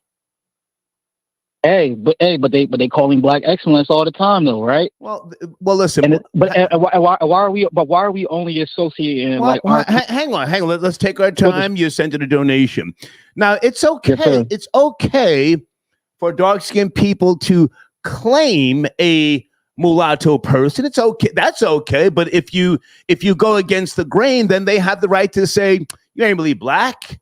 It's okay. It's okay. Barack Obama's father is from Africa. He didn't grow up an African American. Follow me?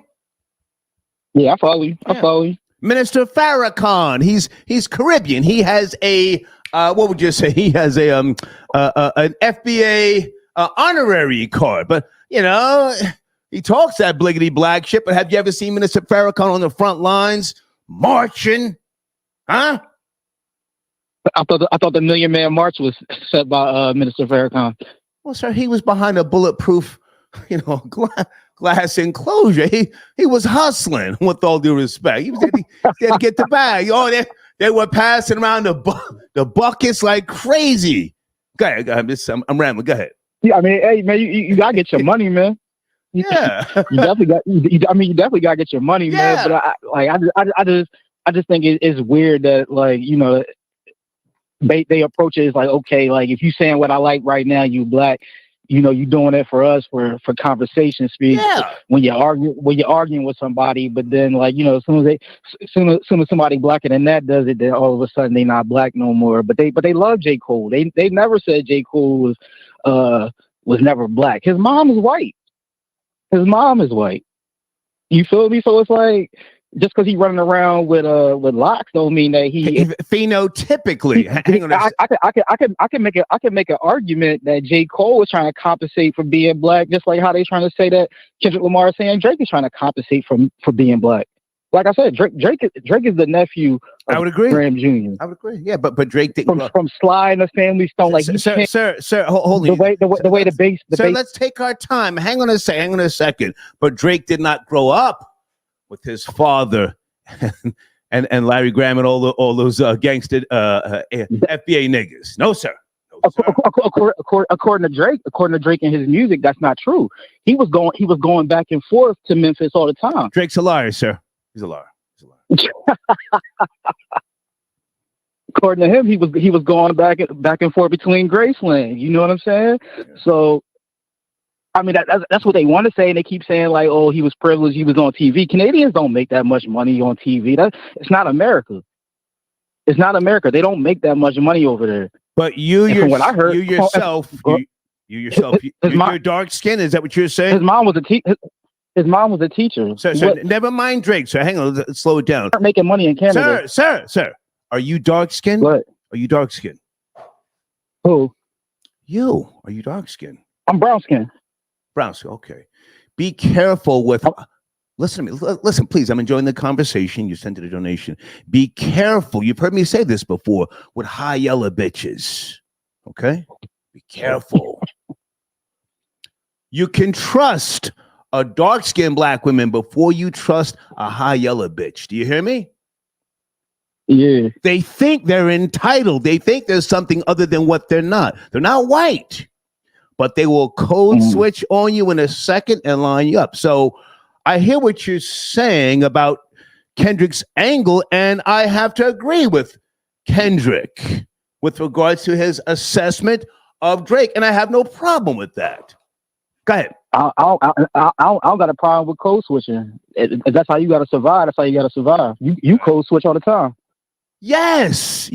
But now dark-skinned people don't have the luxury to code switch. But again, I can respect their position and why they are, taking Kendrick's side against that high yellow nigga from Canada. Go ahead. Yeah, that kind of sounds like an insecurity to me, because it's like you always say, don't hate the player, hate the game, right? So it's like whose fault if you born a certain way and you take that position? Like, to me, Drake has moved the culture forward. Like, I ain't taking nothing away from Kendrick Lamar. Like, he does his thing. He's lyrical, okay. Which is fine.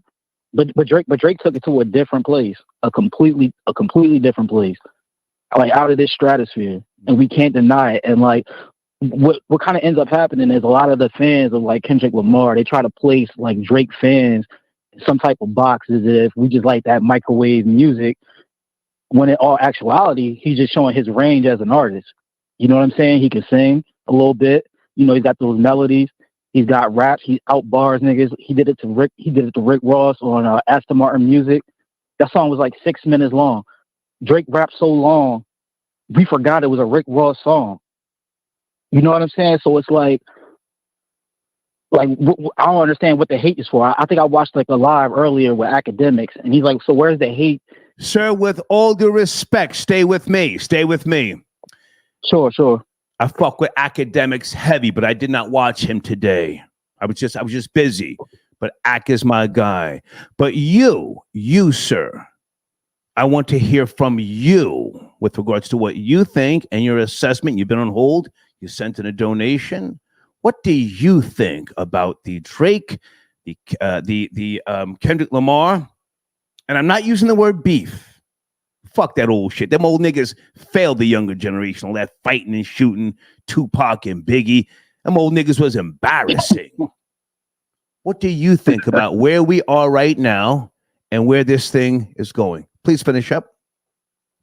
I don't think it's going too much anywhere. I don't think this is going to be something that even lasts long.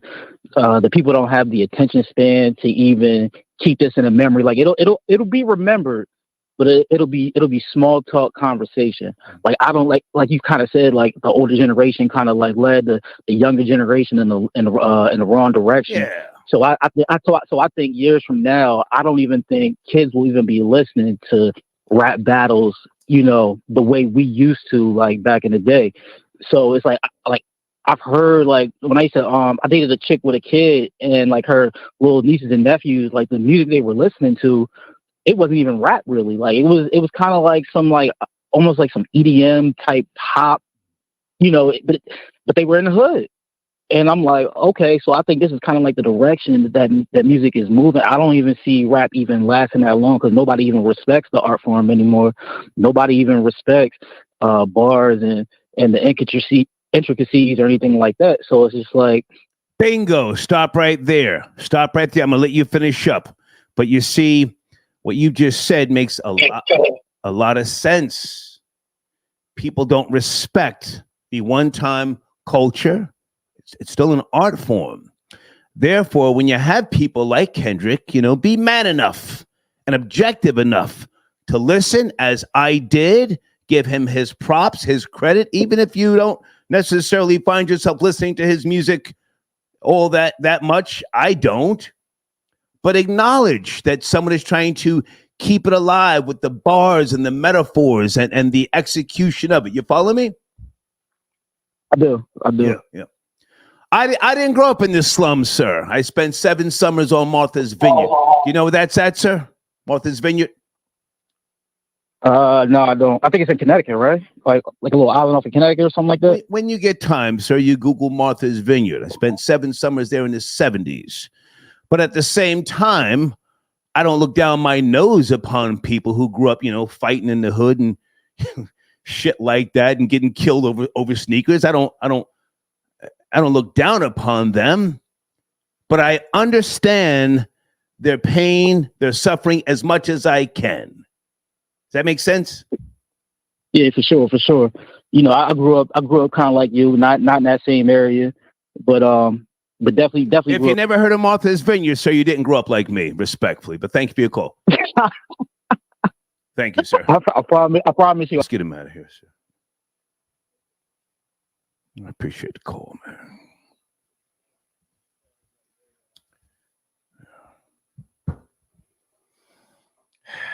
I let the man speak, Folks, be careful with these high yellow niggas, high yellow bitches, black people who have white mothers. Oh, be careful with them.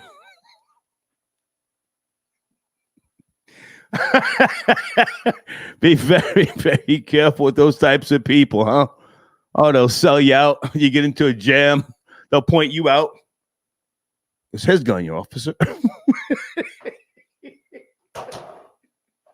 It's his drugs. I was just a bystander. Camille, where are you guys? On the screen, youtube.com/@coffee chat with Camille. It's one of my sponsors. Camille, you've got credit. Talk to me. Send me an email with regards to your new videos so we can post them. I want to hear from you. I want to hear from all of my sponsors from time to time. I'm here for you. Hang on a second. Okay.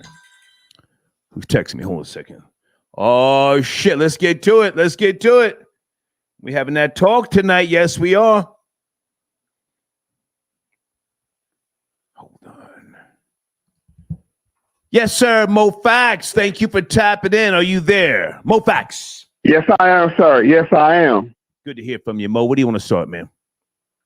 It's good to hear from you, and it's good to hear from the GOAT, K-Dot. Come on. This is the setup. This is the jab, waiting for the haymaker. If you listen to what K-Dot said, he said a lot of things. I can double down on that. Come on. But he didn't. Come on. This is people. He's waiting for Drake to come out, lower that right hand so he could put him to sleep. The biggest lines that he laid on the Canadian colonizer that we know as Drake is a degenerate. He called him a degenerate. He said, you're moving like a degenerate. Yeah. The best ball and a scammer. When he was called him a scammer too. And a scammer. He said, you're a scam artist. Yeah. That's what he said. And he also snatched Drake's nigga card. Yep. Yeah. Drake can never say the N-word again without thinking about saying it. And that's going to make him very self-conscious when he's making music. He's not one of us, Star. He's a visitor. He's a visitor in our culture. Yeah. People played along because it was financially beneficial. Yeah. But it's been realized. And this, I'm not even going with the race thing tonight. There was a rapper. Hang on, Mo. I don't mind going with the race thing. Kendrick got at him. I think we need to, explore his response as much as possible. Drake dropped 2 tracks. I don't mind going with the race angle. Please. Okay, but I wanted to go first to the fact that Canadians are not welcome in hip hop like that because there was a rapper named Cardinal Official. Right. He was not welcome and respected in hip hop like his lyrical ability will allow him to, because hip hop is always going to be a Black American thing. I'm sorry, people can be visitors in it, they can participate in it, but when it comes to actually, you have to have a certain respect for it. Yeah. And that's why I call Drake the Canadian colonizer, because that's how he's moving. Right. He think he can come in and buy up all the hip hop relics like colonizers do, Tupac's ring, all these other things that have significant meaning to him. Right. And he think he should just buy them and show them off like they're trinkets, like colonizers do when they move into places and take over things.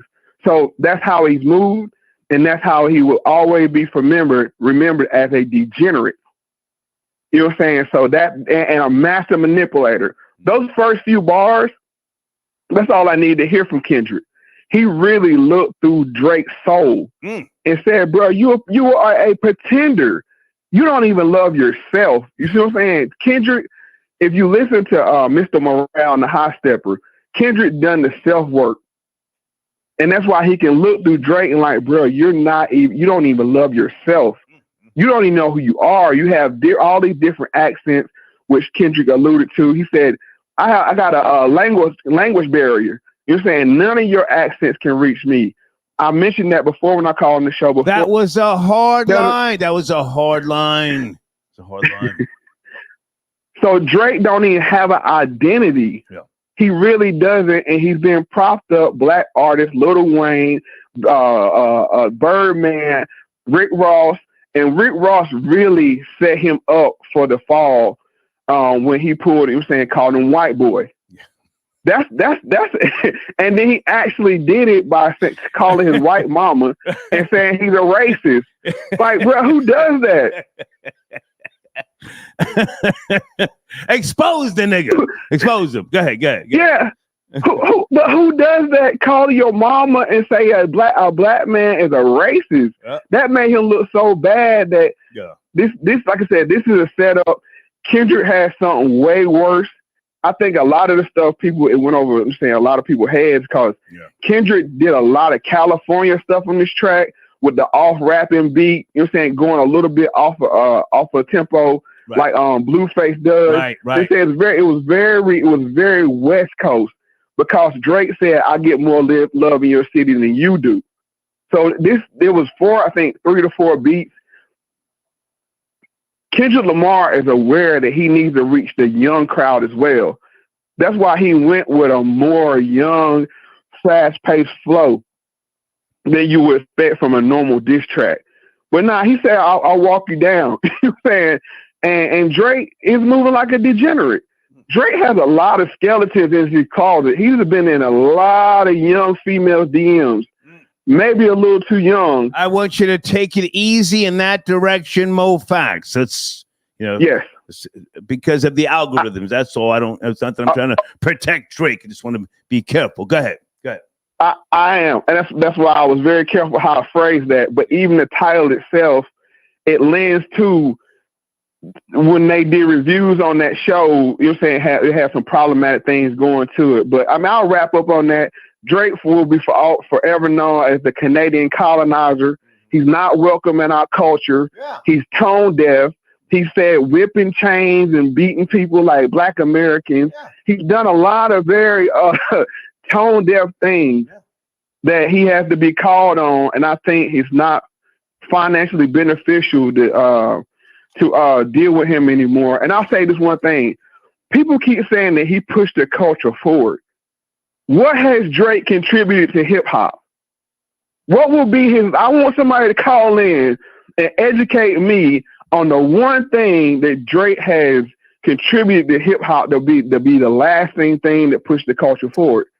If I can jump in right there, Mo,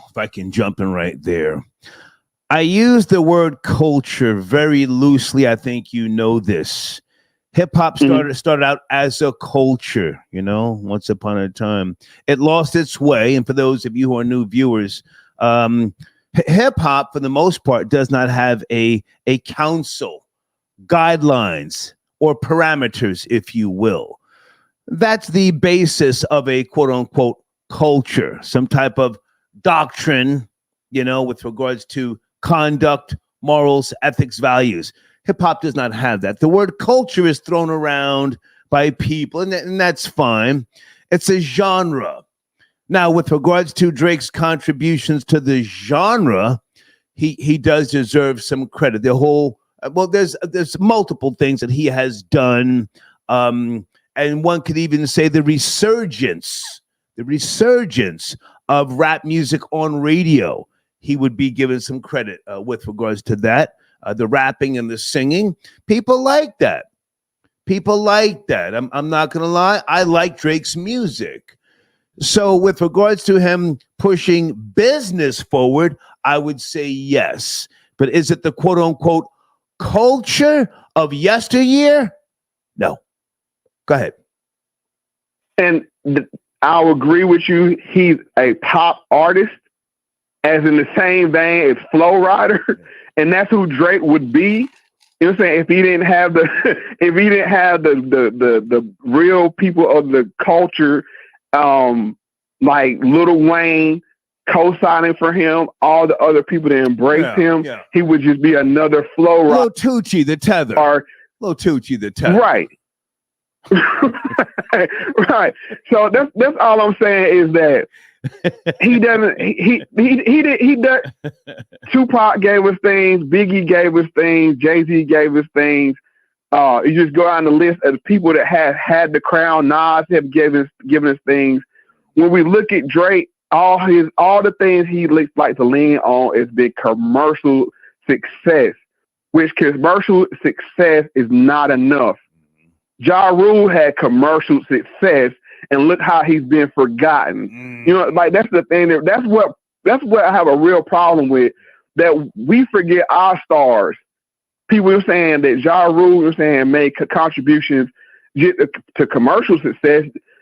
On that level, not as big as Drake, but he was very commercial viable artist. Right. And we throw him to the side. I fuck with Ja Rule heavy, and he was the guy before Drake. to be technical. You know what I'm saying? To be technical. Go ahead. The singing and all that, right? You know what I'm saying? Come on, we are like Drake created the singing and rapping. Oh. We give this colonizer way too much credit. I'm just being honest with you. That's speaking from the heart. Okay. Just speaking from the heart. Gotcha. Okay. Hey, Mo, before you go, man, do you care about LeBron James? Will he return to the Lakers? They went down again. The Nuggets got him up out of here. Something's got to happen. The Lakers are not going to be a contender for the championship next year.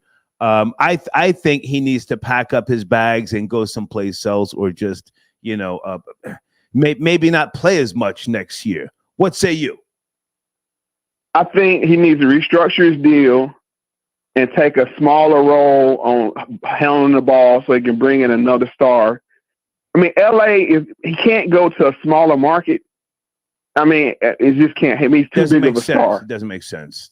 He's too old. Yeah, it doesn't make sense. I mean, New York's the only big enough market to support a machine like LeBron. Yeah. But I think it's his role on the court. He needs to take a smaller role on the court, smaller pay, so he can bring people in. So at least he can make it to the finals and not like end his career on getting swept in the first round.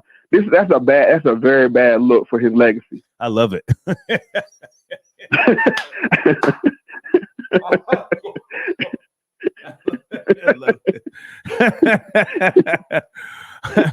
Mo, great to talk to you, man. Salute. Mo Facts tapping in. Guys on the screen, youtube.com/@TomYumLechon.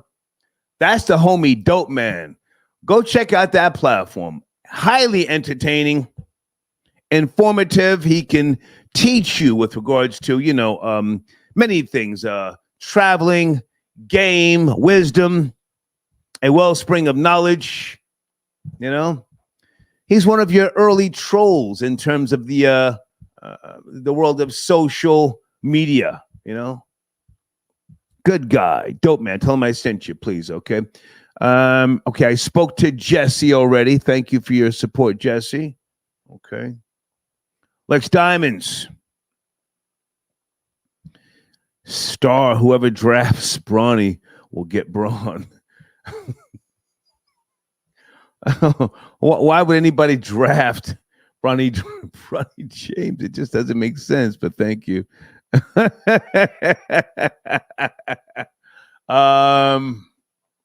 Judah, I got your donation. Kendrick dropped a nuke. I have no problem with you saying that. Okay.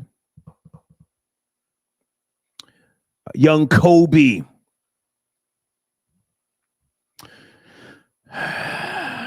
Young Kobe sends in a super chat. Pardon me. This is the super chat information at the top of the screen. Hold on a second. I keep forgetting to put that stuff there. Jesus Christ.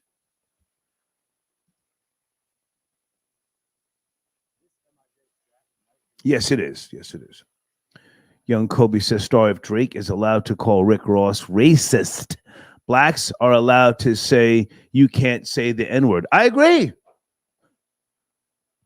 So listen, I have no problem with Kendrick and Rick Ross calling out Drake. Like code switch and shit. A lot of high yellow, light complected. I'm not even that light skin, but just you gotta watch people like that, man. They get the code switching quick. You've heard me talk about, just getting out of jams. The fuck? I was never scared of the penitentiary. I just didn't have time. Once I learned how to talk to the cops, I said, well, shit, that was easy. And then I started to, if I can ramble for a second, then I started to think about, the rooster from Beretta. This is going very far back, guys. Rooster, he was the pimp in the TV show Beretta, pardon me, who used to talk to Beretta. He used to give him information, and Beretta the cop. Then I thought about Huggy Bear, played by Antonio Fargas. He was another pimp who gave information. I think Huggy Bear was also a drug dealer. Troll Babies was didn't Huggy Bear sell a little smack? It's a little smack. Oh shit. I said, hey, yo, you can't beat him, goddamn, join him. But anyway, thank you for your donation. Jesse, I got your other donation.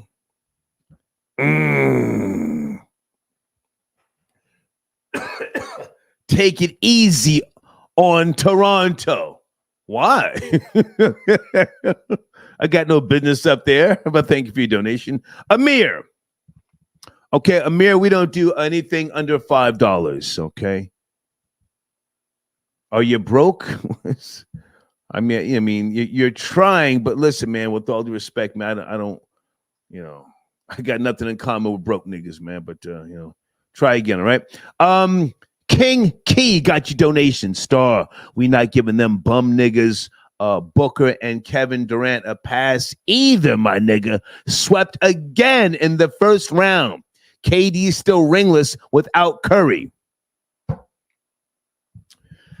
Yeah.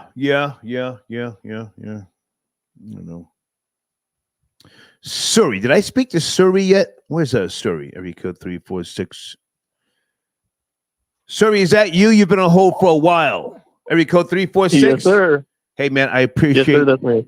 The donation and your patience, man. Thank you. Where do you want to start? Well, first off, I just want to kind of speak on this from a perspective of like an outsider. Okay. I'm not really, big into hip hop, but I recently just kind of started listening to Kendrick. Okay. And that's when I found out about the whole beef. And yeah, so my perspective is K-Dot's pretty much up right now. Okay. And the reason why is his clearly going at him from like his character, his pretty much calling him out on like his authenticity. Like Drake's whole track push-ups is really just about him K-Dot having like small feet, like size 7 shoes, top, like making him do push-ups, him making more money, but like there's kind of like more to rap than just that. And K-Dot said, you make music to pacify him, and I make music to electrify him. They're not the same kind of artists. You're talking about like a lyrical genius god versus like a borderline pop artist. That's just my opinion, for two different audiences, people that like rap, that breathe that culture, and people that like pop, that kind of just like, want to dance to that music in the club or something. But that's just me. How old are you, sir? How old are you? I'm 32. And what state are you calling from, or what country? Oh, Texas, Houston. Okay. Yeah, and so I can't really, speak much on like the identity, politics, of Drake, being mixed. Why not? Because I'm Asian. Why can't you speak on it? Why not? It's because I'm Asian. Like I said, I'm coming from like an outside perspective.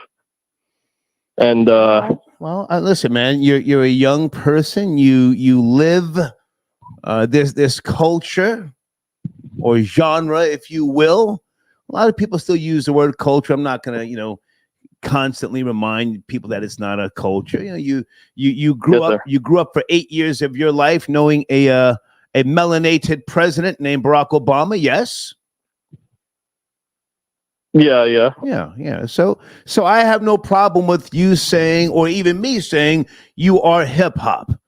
You're hip hop, But with regards to the race, a factor, it's all race, man. It's America. It's all race. Well, all race. Yeah. Well, Star, I do have a question for you, brother. Would you? Okay. Would you say like right now? Hang on. Okay. We were having a good conversation. Don't start trolling. I'm not your brother. Okay, sorry. Not your brother. Come on, man. I thought we were making some inroads here. Yes, sir. Man. Do you speak Mandarin or Cantonese? You say you're Asian. What sort of Asian? Yeah. Are you Indian? Yeah. No, I'm Vietnamese. Vietnamese. Okay. Yes, sir. Okay. You were born here in America, or you came here? Yeah. I was born in Houston. Pretty much been here like all my life. Okay. Yeah, never really went out of the country. The only other state that I lived in was California for a bit of time in the Bay Area. You ever been to Vietnam? No, I've never been to Vietnam. You're American. Your parents are Vietnamese. You're American. Yeah, American. And Asian American. And you're hip hop. Who's your favorite rapper or female singer? Well, my cousin, she put me onto Nas. Nas, okay, yeah. Yeah, when I was like 14. Mm-hmm. And yeah, ever since then I just kind of been listening. What's your favorite Nas album? Your favorite Nas album? Illmatic. Probably the best album of all time, to be honest. Which one? Which one? In my opinion. Which one? Illmatic. Illmatic. You are hip hop. Listen to me, man. No, don't laugh. I know Nas personally. He's been on my show a bunch of times. I got a fucking Godson platinum plaque in the next room here. I don't know his catalog like that, to be honest with you. Mm. I would rather listen to Power Windows by Rush than listen to a fucking Nas album. I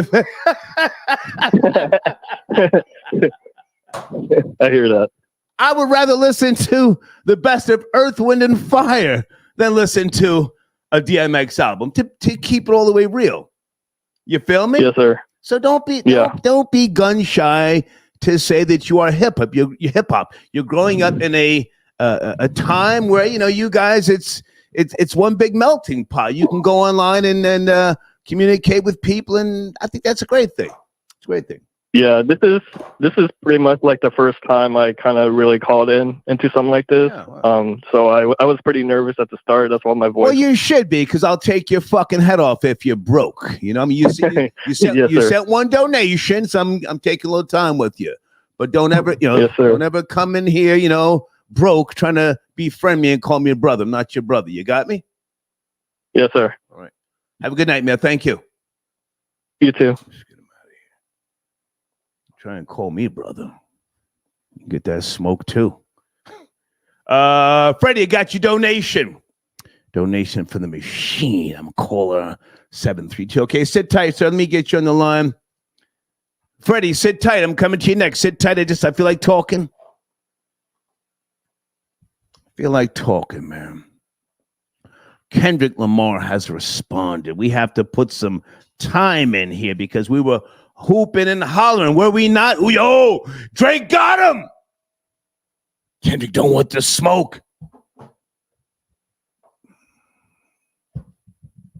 I know a good portion of Drake's music. Do you know why? Because of the chicks that I talk to. I'm talking to this girl from fucking Boston, and she's we're talking. This is about maybe 2 years ago. She's always got some Drake music playing. Sheesh. Or another girl who I'm speaking to. What's that? What are those songs? Is it Passion Fruit? Hold on a second. Oh my God. And now this is a high yellow bitch. Drake.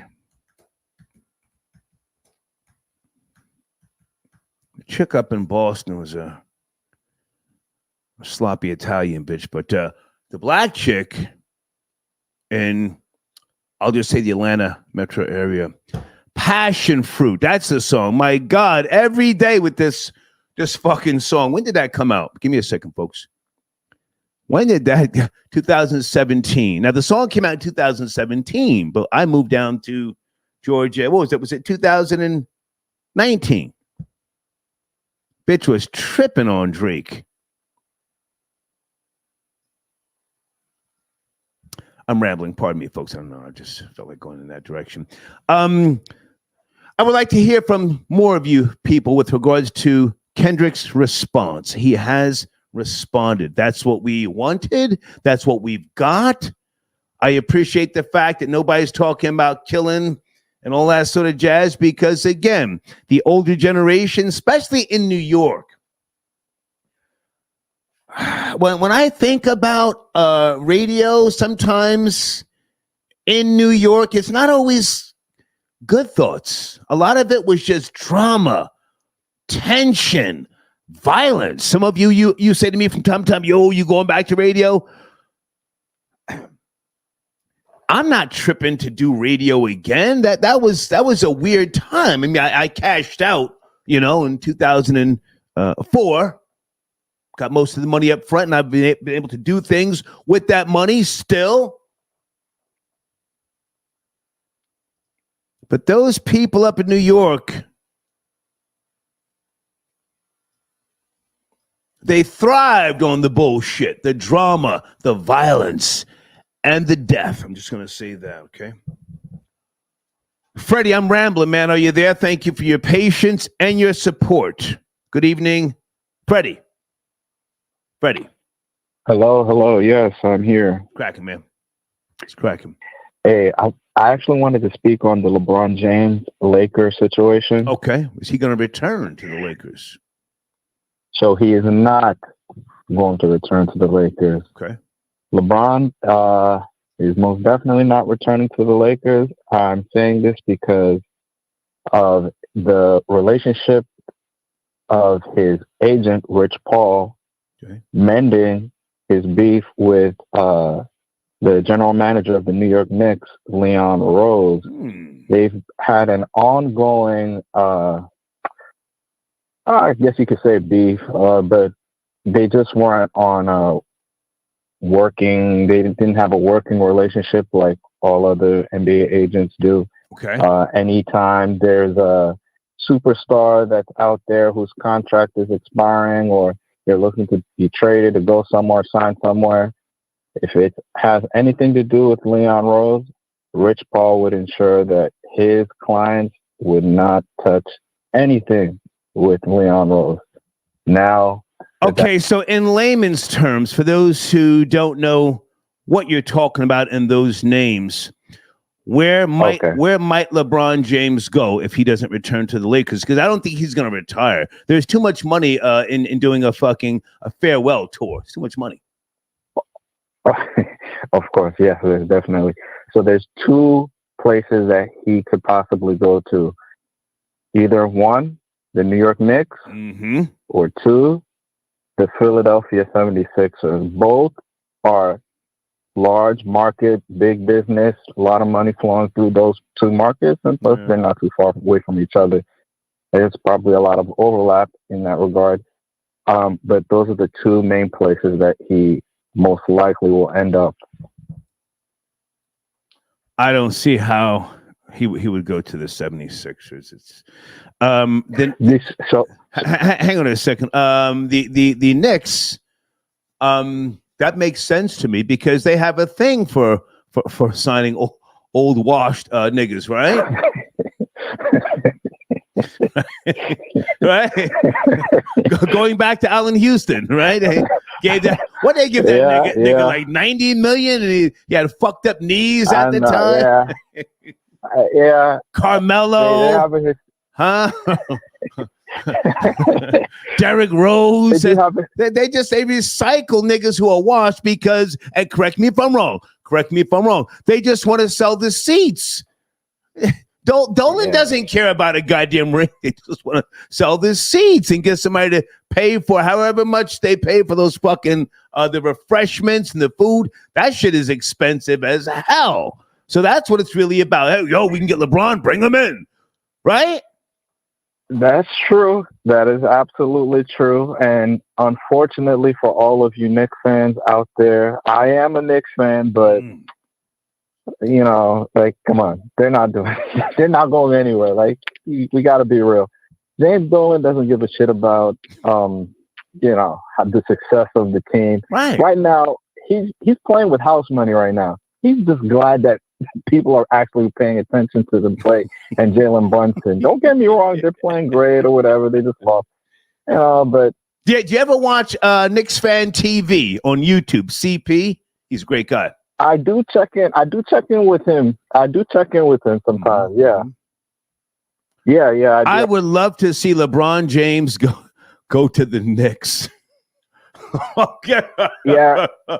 I'm of two minds on that because I am a LeBron hater. I don't like LeBron. Yeah.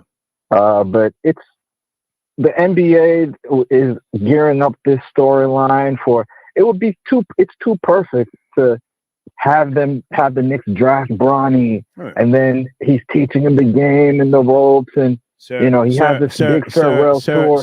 Sir, nobody's drafting Bronny. Stop it. Stop it. Stop the cap. Stop the cap. But and I just wanted to add in also the reason why LeBron could possibly the Sixers are in the mix is because the other point is that the general manager Daryl Morey, he's already put it out there in NBA circles. Some of the NBA executives have already said that if there's anyone that has enough, balls to draft Bronny just to get LeBron to the Sixers, it would be him. Okay. And if this all boils down to the NBA draft lottery, what teams are being, what teams are. All right, so I don't want to talk about Bronny James. That's a waste of my time. But thank you, man, for your patience and your support. Thank you, man. Absolutely. Thank you. Thank you. Okay.